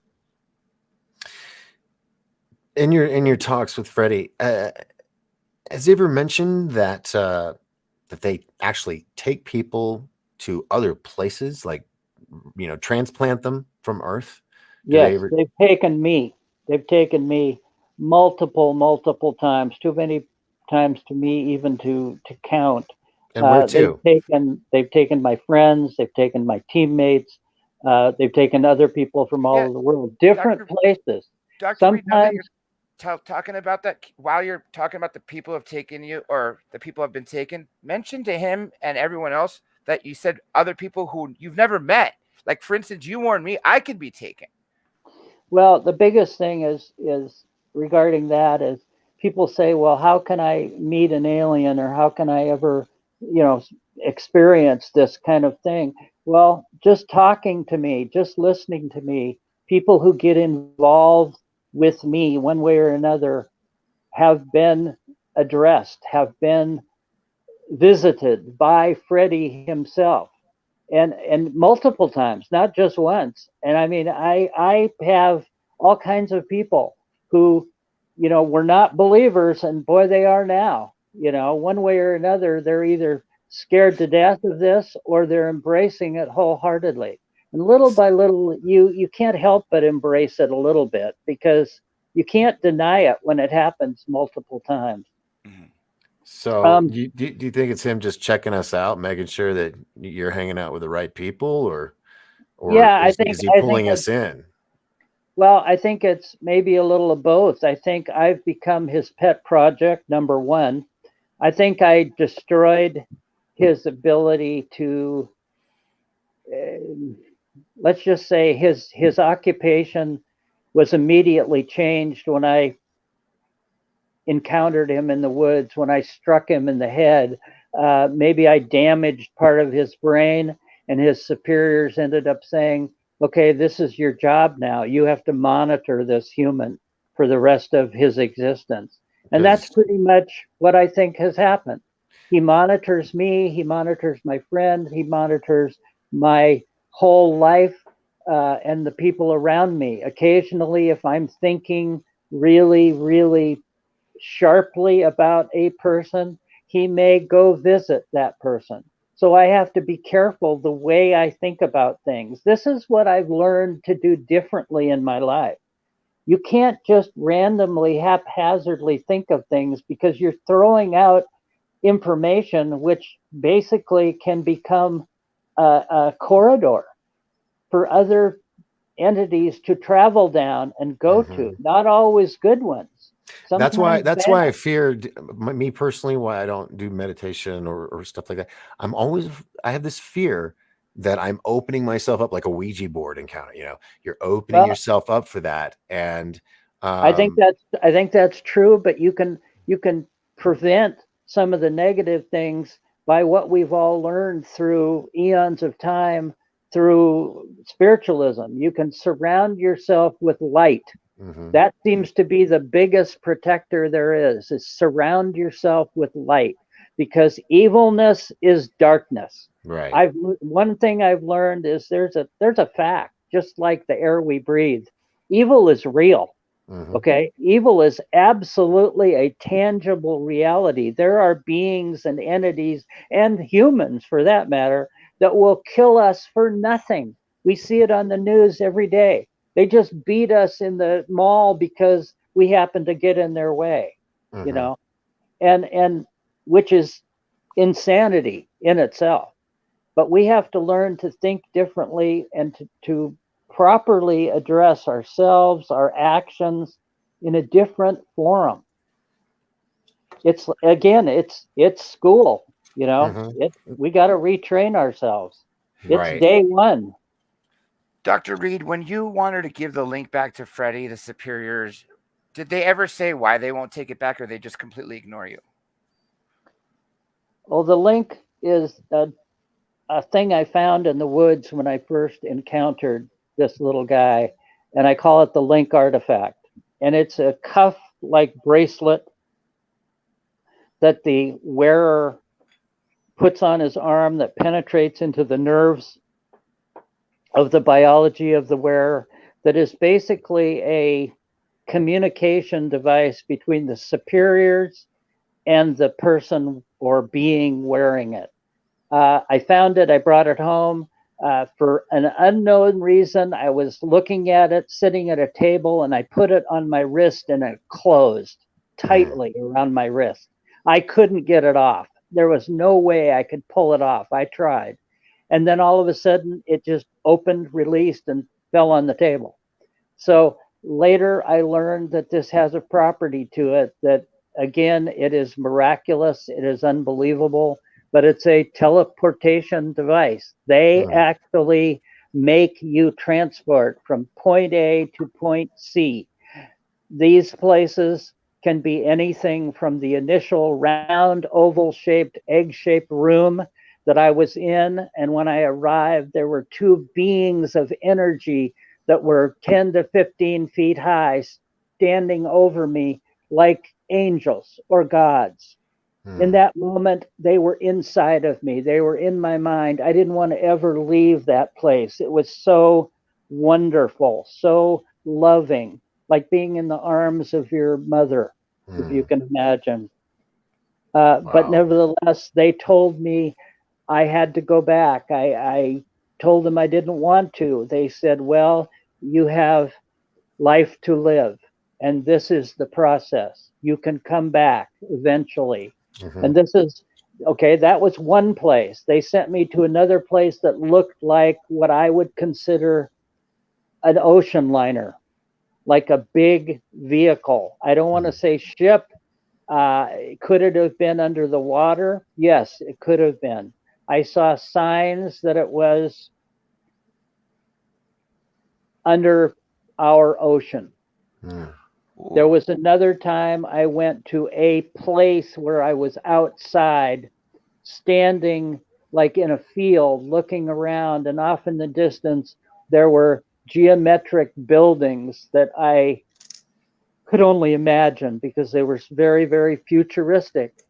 I had a bubble around me, and I can only assume that that was to protect me from that hostile environment. I think it was Freddie's superior's planet at one time, maybe no longer. They have evolved. They have evolved maybe hundreds and hundreds of times over the centuries or eons. So they're not the same. When you first touched the obelisk and you fell into that larger space, did that ever feel similar to any of the areas you were brought to? Not saying you're brought to the same area. I'm saying as you go into another dimension from the link. So hold on. So the obelisk was like a TARDIS. It was bigger on the Yes. inside. Okay. Yes, it And was that a big black diamond-shaped object that I found 75 feet away from where I had hit the creature in the forest.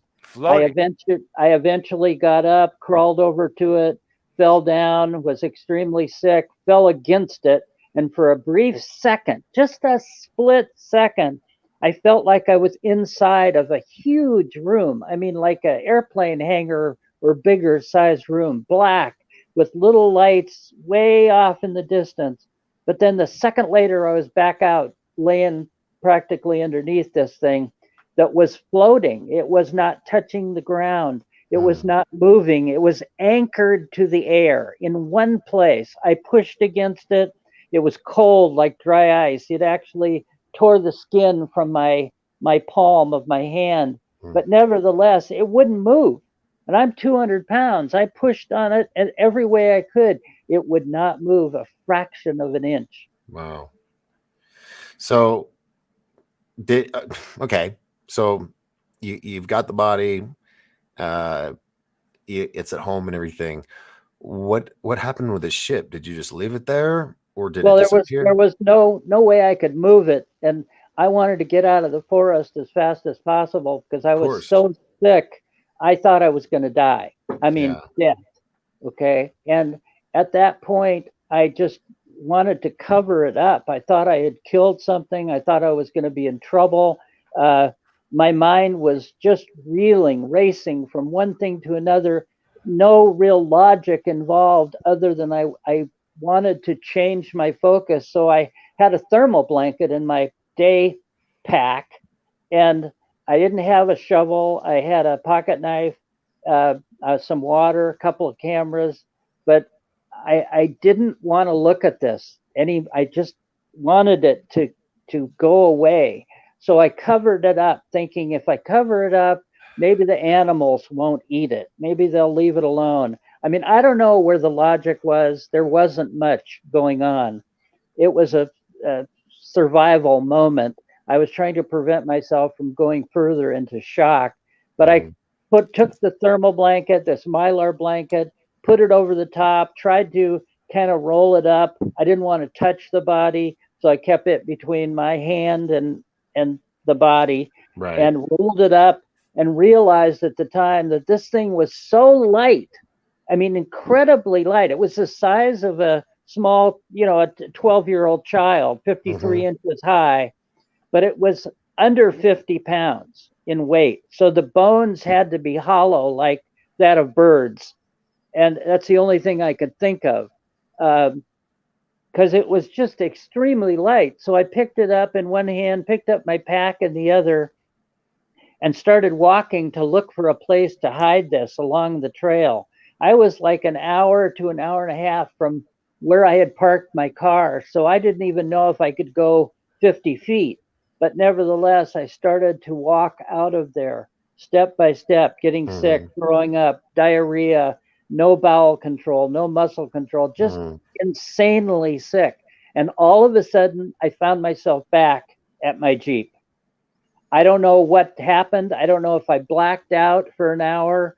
I don't know if time was distorted or accelerated, but all of a sudden I was there. I put it in my Jeep. I got in the driver's side and just sat there for I don't know how long, thinking, what has happened? Where is my reality? This doesn't make any sense to me. And I looked over where my dog always sat on the passenger seat, and she wasn't there. And I looked in the rearview mirror and I could see the top of this thermal blanket package so I knew something had happened. So at that point, I decided to go home. I had to get some help. I had to get out of there. It was getting dark, Yeah. And this is October 15th, 1996. And so it gets dark in the forest early. And I had been in this place for a few hours, so I knew I didn't have a lot more daylight left. So I drove to a ranger station, which was like 5 miles away. There was nobody there to get some help. So I got back in. My Jeep kept driving, and 40 minutes later, I was home, sitting in my carport, realizing that, none of this made any sense. None of it made any reality. But nevertheless, I knew something had happened because this thing was in my rearview mirror. Wow. So I went in the house. I stood in the shower for I don't know how long, just to try to clean up, to try to calm down. And at that point, I convinced myself that, I had to get this thing out of my car because, God knows what would happen if somebody tried to steal it. Yeah. But I went back out. I took it out of my car, carried it into my garage, thinking I was going to grab a shovel to maybe bury it. I opened the door to my garage. There was my old coffin freezer that somebody had given to me. It wasn't full. It just had a basket of some frozen food. I thought, okay, I'll put it in there. It'll freeze the meat, because at that point it was just a dead piece of meat, and I didn't want it smelled terrible as it was. I didn't want to have it becoming worse of a problem. So I closed the lid of the freezer, closed the door to the garage, went in the house, and just tried to calm down. Called my friends, didn't get anybody, but left messages. Come over to my best friend, help me. Susie is dead. And I waited, and finally he came over, and he didn't believe me. Of course, he didn't believe me. I wouldn't have believed it either. But I had the videotape from Taking in the Woods. I showed him the videotape of this black object floating 3 feet off the ground, of the body laying on the ground, of how sick I was. And he just said, Jonathan, I don't know what to tell you, but obviously you're sick. You're probably going into some kind of shock. And I said, damn it, it's not just that. This happened. And Look at the video. I made him, after seeing the video, I made him go to the garage with me. And I said, look. And I took it out of the freezer. I laid it on the floor, and it tore him up. It just totally shocked him. He almost went into some kind of shock himself. No, it shatters the paradigm. Well, exactly. And in multiple ways. And so both of us, I put it back in the freezer, and we both went in the house and just sat there for the longest time and just looking at each other, not even saying anything, not knowing what to say. And then he said, well, you know what that is. I know what it is. I said, I don't want to know. I don't want to know. I just want it out of my life. And he said, no, that's some kind of an extraterrestrial or ET or something. And I said, I don't want to put a name on it. I just didn't want to even think that way. Mm-hmm. So he started the process of saying, who do we talk to? What do we do with this? What's the way to do it? He called the Air Force and the police and all kinds of people trying to get an assistance. Wait, real quick. And I didn't hear that part when I first interviewed you, or that, over the 10 hours from the interview, just on the phone, and the next 2 interviews. What did they say when you said, I have an ET? Most of the time they said, you're crazy. Don't waste our time. They'd hang up on us, or they'd laugh and they'd say, how much have you had to drink?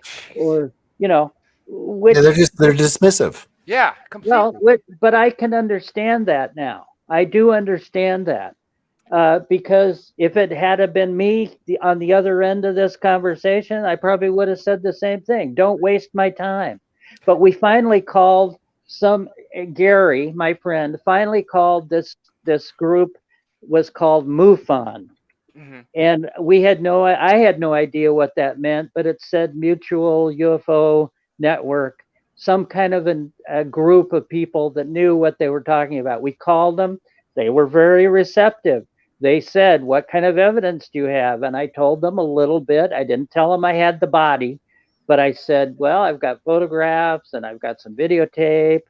And they said, well, would you be willing to meet with us? He said, you need to secure this evidence because otherwise somebody's going to take it away from you. And that all started to make sense. So the next day I took the film, I had it processed at a 1 hour film processing. Little photo huts. Right. But it was, it was a local place where I lived. People I knew. I was an amateur photographer. So, I'd been there before. And I just said, hey, give me 3 prints of each roll. I had, like 3.5 rolls of film, 35 millimeter film, prints, negative film and positive, which is slide film. So I took it all and they processed it. I got it back. That night I met in a open public place, a little restaurant that was nearby, to meet these people from MUFON. And they were extremely excited and very generous with their opinion. And again, very helpful. Said, look, sign this over to us. Here's a receipt. We'll take some of your evidence. They didn't want to take it all, which was respectful, I thought. But they said, look, we'll help you deal with this. We have people that we'd like you to talk to. Well, they said they'd call me the next day. No call ever happened from these people. They ended up not being from MUFON. They ended up stealing that portion of my evidence. Wow. So I don't have a lot of faith in MUFON. But again, we made multiple copies. We were smart enough to take a lot of the evidence out of our possession, to mail it to other states or even at one point to another country. So there was evidence out there. The evidence that I have left is only because we did that we were, scared and smart and diligent to get it away from us, because they'd been through our house, they'd been through our cars, they run us off the road. They burned effigies in my 80-year-old parents' front yard of cross and bodies. I mean, they were literally trying to scare us to death. Right. And they did a pretty good job. So that's how this all started. That was the first 9 days. On the 9th day, I went back to my house. I had been driven over to a friend's house. I went back toward my house. As I drove by, I saw vans parked up on my lawn, big step vans with guys coming out of my front door with hand trucks carrying the stuff that I owned and putting it in these trucks. So I drove to another friend's house, got on the phone, called the police, said that somebody's breaking into my house. They said, okay, don't go back there. So I didn't. An hour or so went by. Then I decided I'd go back. Well, I went back, and my house had been destroyed. It had been ransacked. All the furniture was piled up in the middle of the rooms. They had cut into all the upholstery like they were looking for things. There were holes in the walls, in the ceiling, and in the floor. They had taken the toilet off of the floor, lifted it off the wax ring, and thrown it in the bathtub. So there was water being strewn all over. It's just a mess. Wait, the house. Is that just to harass you? I mean, because it's one thing to take the evidence, but to it was probably both. It was probably both. Bully tactics. Let's start thinking on multiple levels. I mean, I went to the garage. I thought, okay, well, they've got the body, I'm sure. I opened the door, which the door itself had been ripped out of the side of the wall. They didn't just open the door, they ripped the whole door casing out of the side of the garage. The freezer was gone. A cord of wood that I had cut in, for the winter in my garage was gone, which made no sense. Fire filing cabinets that I had from, 25 years before when I was going to college were gone. But on the floor, there were wet little footprints, frosty, wet looking footprints from this little guy who during the 9 days would get in and out of the freezer, get back in, close the door. He liked being in there. And it was a working freezer, right? It wasn't just Yes. It was 10 degrees at the warmest. The point I'm trying to make is there were footprints on the ground that didn't go to the door. They didn't go to the window. They went right through like he'd walked through the wall. So I had hoped at that moment, that he got away. I didn't know. A month went by. The next day I borrowed a car from some friends, drove out of Seattle, Washington, 2 hours north into Canada. And I lived homeless in Canada for 10 and a half months. A month later, from the day I left Seattle, Washington, I was standing in a park in Stanley Park, which is in the middle of Vancouver, BC. Big, huge wilderness park. And I was living in that park.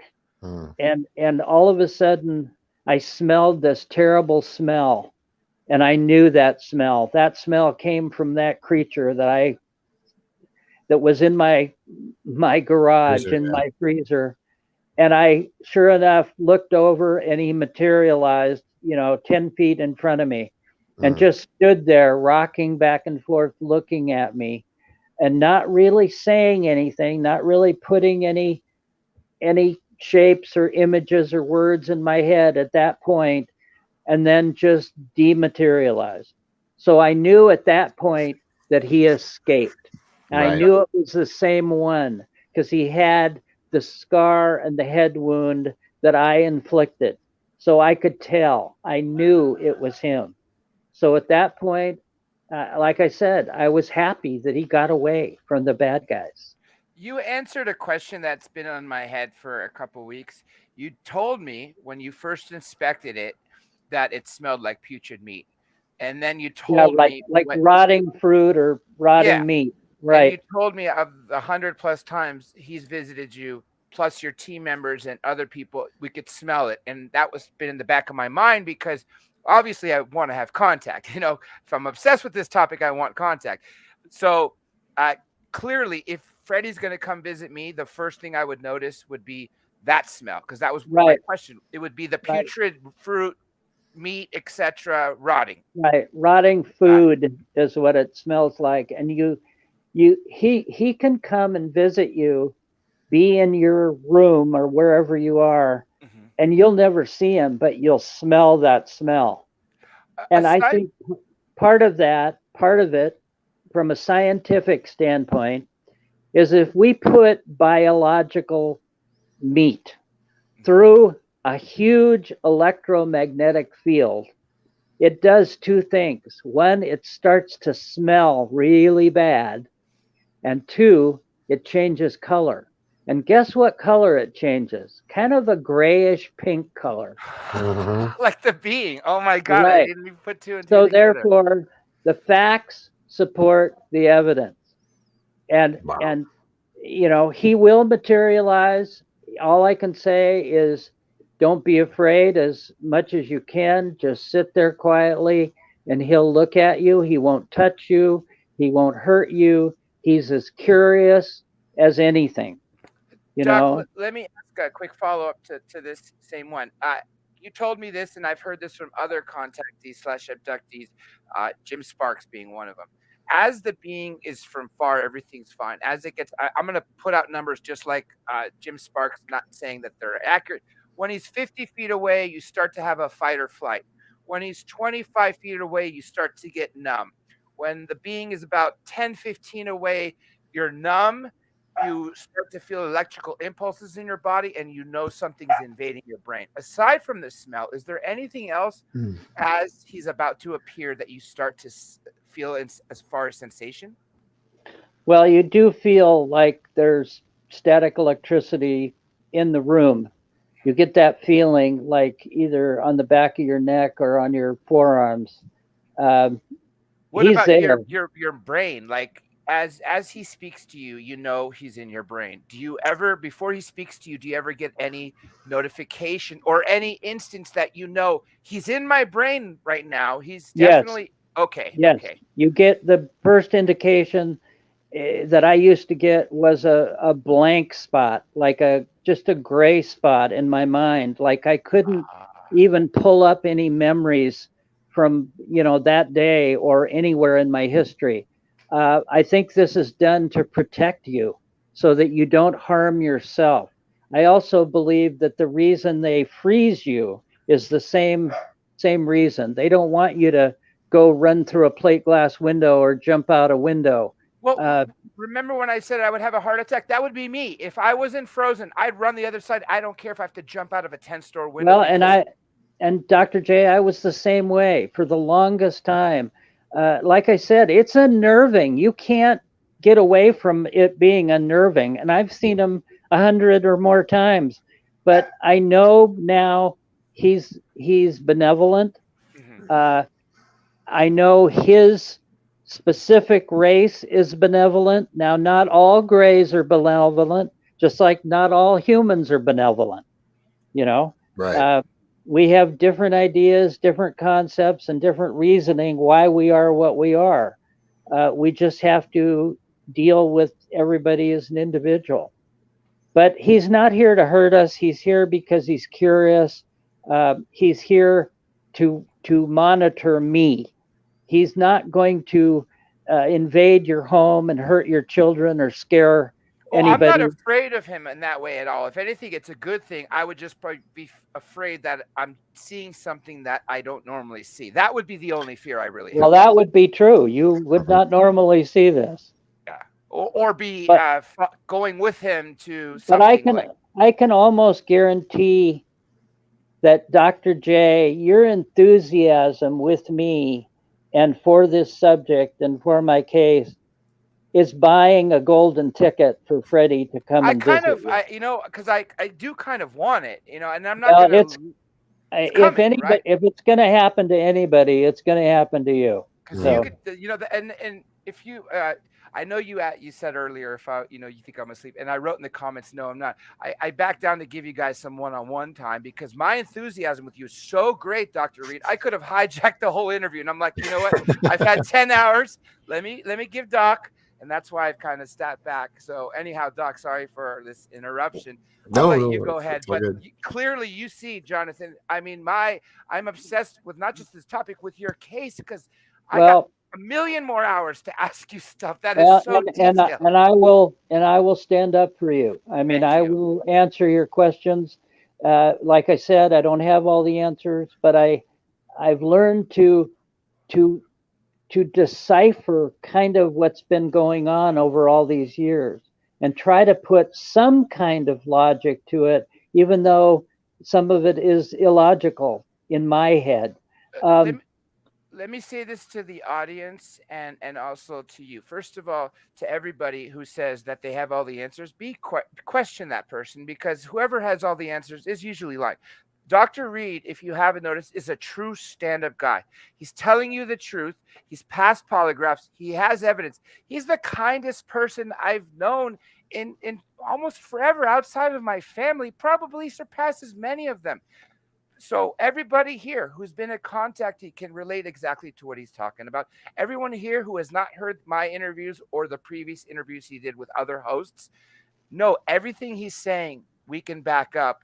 And I know you got a lot of the story out of order because I was asking questions since, I have 10 hours already with him and then, Doc Skinner. But everybody out there, know Dr. Reed is the guy to bring disclosure and to the guy, if any of you are contactees or abductees, to relate to.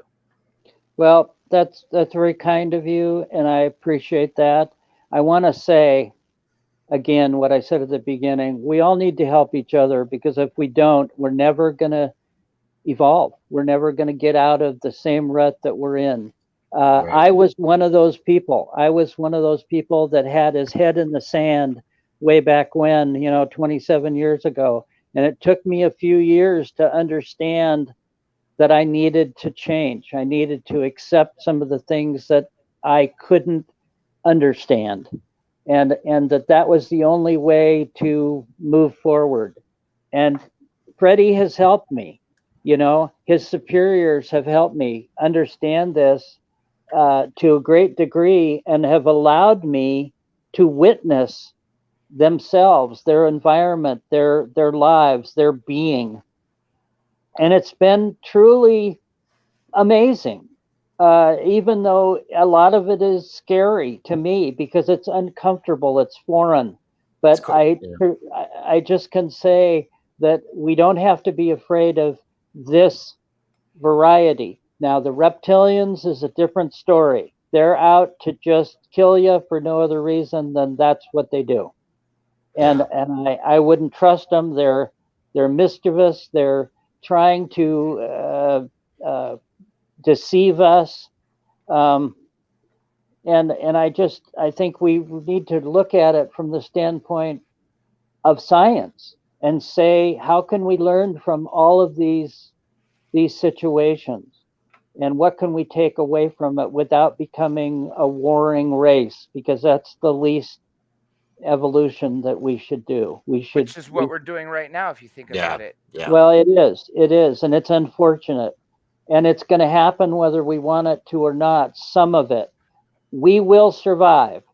The human species will survive. I can tell you, I've seen the future far enough ahead that I know that there will be pitfalls, there will be stumbling blocks, but humanity does survive. Wow. Doc Skinner, were you saying this on Friday night, or did I just remember this from something else? Albert Einstein said World War III will be fought with weapons, and I think he said this in the late 30s, probably during World War II. It would be fought with sticks and rocks. Yeah, World War III will be fought with weapons we can't even imagine. World War IV will be fought by sticks and rocks. Yeah, that's right. Yeah. That's right. The next one. What? So anyway, I was throwing that out there because if we keep going down this path, we will survive, but it's not going to be the world that we currently live on. That's for darn sure. Right. Well, man. I just know that we are here to learn. And if we can just open ourselves up to that, myself and many, many others who have had some kind of contact, if you put all of our stories together and look at them on a big table, a big mosaic, we will bring ourselves up, all of us. Yeah. And that's what we've got to do. We have to keep serving this up and talking about it, just like the forum we're in tonight. I mean, it's incredibly important. Um, Great. and you guys are as much the key to this as I am the experiencer, because you guys have to ask the questions. I can't think of the questions because I'm old and I don't know how much more time I've got. Oh, Uh, I could ask questions every day at the rate of every couple of minutes for the next 50 years, well, just to you. then write the questions down and we'll do it, John. I, Amen. I, I have said to you that I am available, that I will show you my evidence. I will talk to you about this for as long as you want to give me your time. Oh, believe me, I've already said it publicly. I'm going to spend more time with you than I've ever spent with anyone on this topic in 10 and a half years of doing this professionally. Oh Because my God. there's so much importance and so many answers that you have that we barely scratch the surface, you know? Yeah. Well, you guys are good guys. I appreciate it. And like I said, there's so much we need to learn. And it's here. It's all around us. Even when you don't think it is, it's right there. Because interdimensionally, there's an existence that exists on our same plane, but we just can't see it. Right. And they're here. There's other beings that are here with us, Hmm.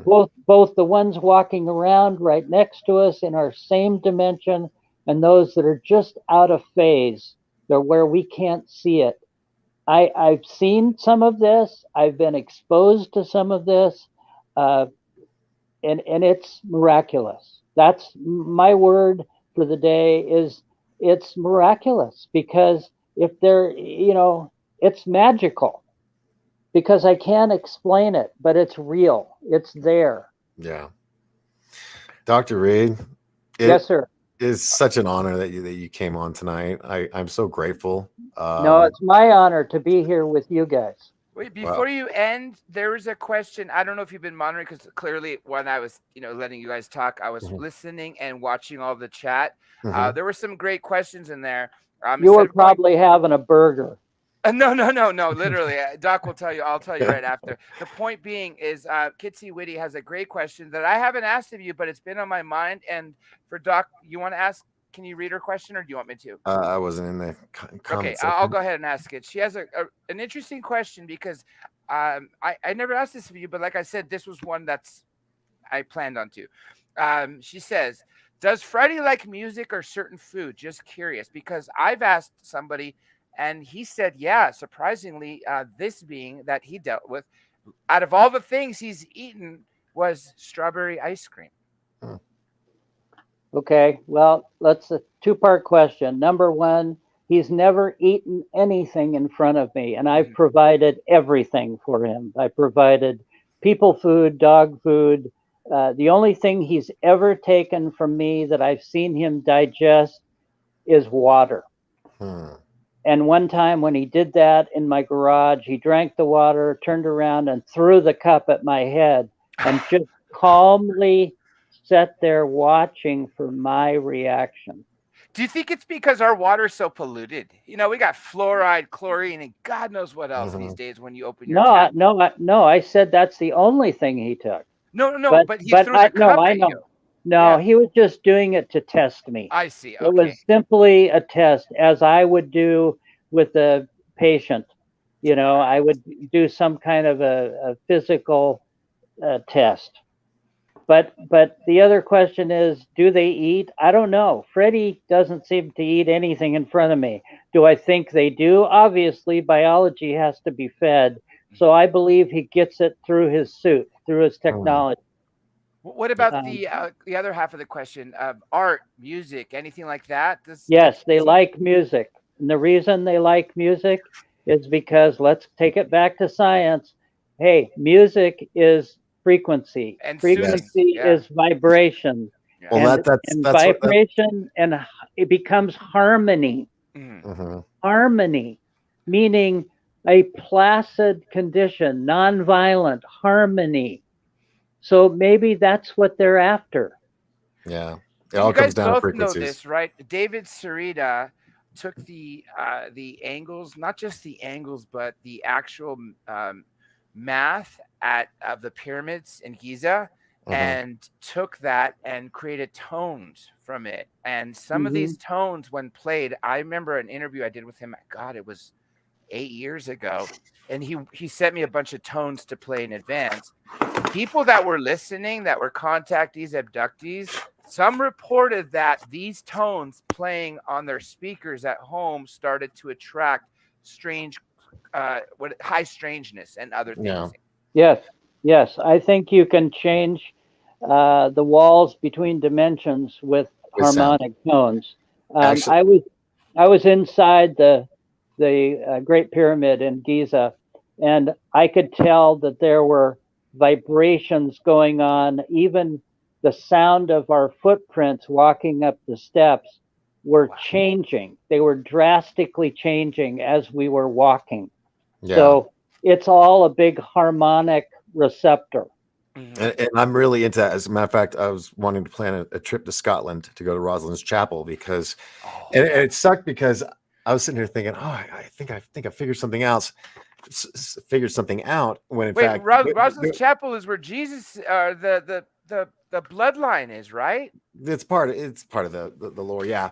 But what there is in the archways of the church, they have these. They look like alphabet blocks, size shaped little blocks, and each one of them has patterns on it. And I don't know if it was like a cosmic thing where I was visualizing this book without even knowing its existence, thinking of the concept of, well, what if each of these little symbols on each side of the cube's sides are psionic, or that's not psionics, that's the night vision camera, the study of sound, where it makes patterns and stuff. And I thought, well, what if you play them in a certain order?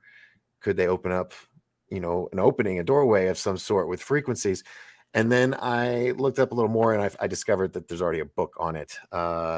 So my great discovery wasn't that great, but Go But anyway, but man. it is a good. Yeah, go anyway. It's no, Rosalind's Chapel. no, I am. I'm Yeah. next October is my 50th, and I was thinking of doing that with some fans, just have them all meet me out there.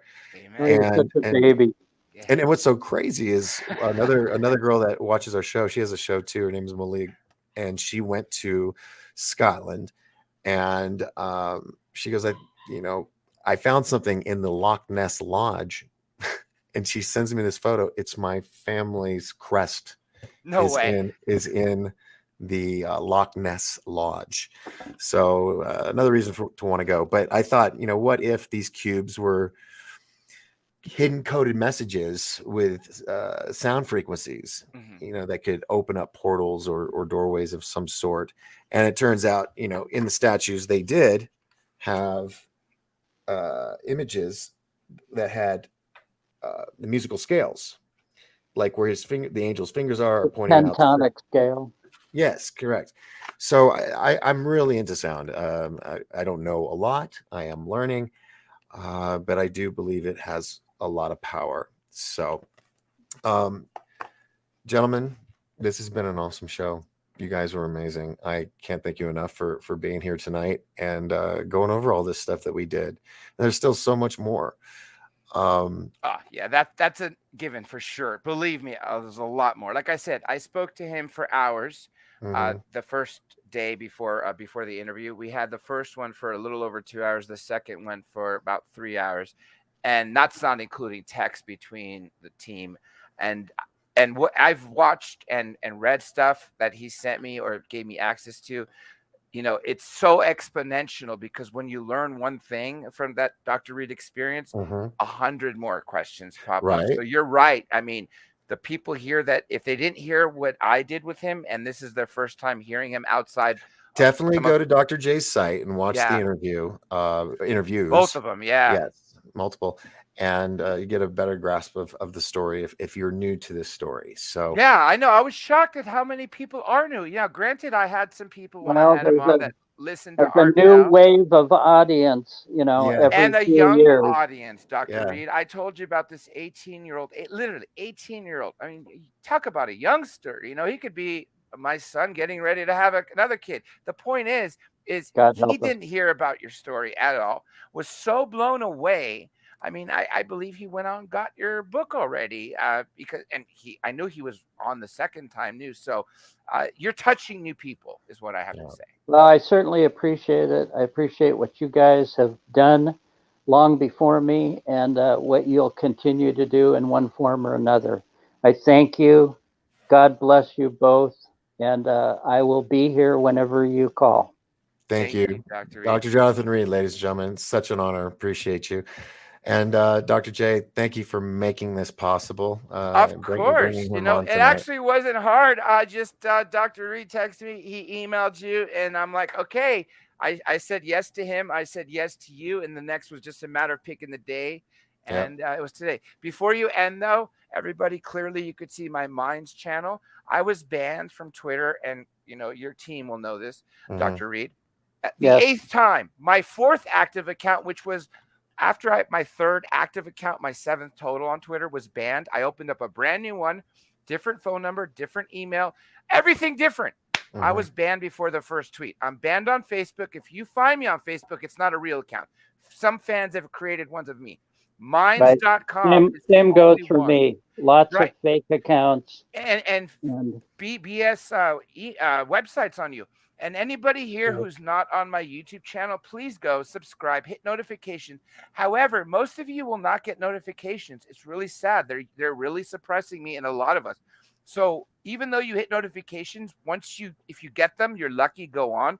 If you don't get them, I ask that you please check every few days because there'll be, some times where I won't do anything. And then when I come back, I'll do the next 4 or 5 days in a row. So if you guys want to catch stuff live, because routinely I always take questions from the guests. So this is the username, DRJ Radio Live on Minds and YouTube. And while Doc and Dr. Reed finish, I'm going to drop the Minds referral link in here. It's basically Instagram, Facebook, and Twitter, open source, free speech, and pays you in crypto or cash just to use it. So I see a couple people here that are already following me on Minds, Lantonio being one of them. Everybody else, please go there and convert everyone you know. That's my goodbye. All right. can I just say one last thing? Yeah, let people know where they can find your stuff. Oh, well, best to go to Dr. J's stuff to find me. I don't have a website because it keeps getting taken down. And the link to your book is in my description under the Thank videos. you. But let me just say, can we say thank God to all those who have left this plane, who have helped me, who have struggled to be with me, and there is a God. I wish him all the best to help all those who have struggled, who have passed over already. So thank you, Doc Skinner, thank you, Doc J, and we'll go on from here.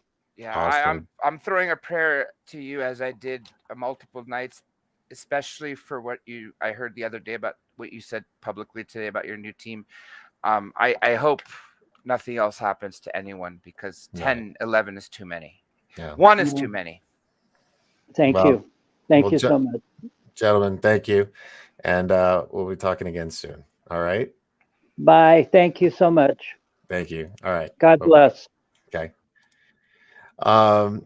Ladies and gentlemen, Dr. J and Dr. Jonathan Reed right here on the final Monday night show.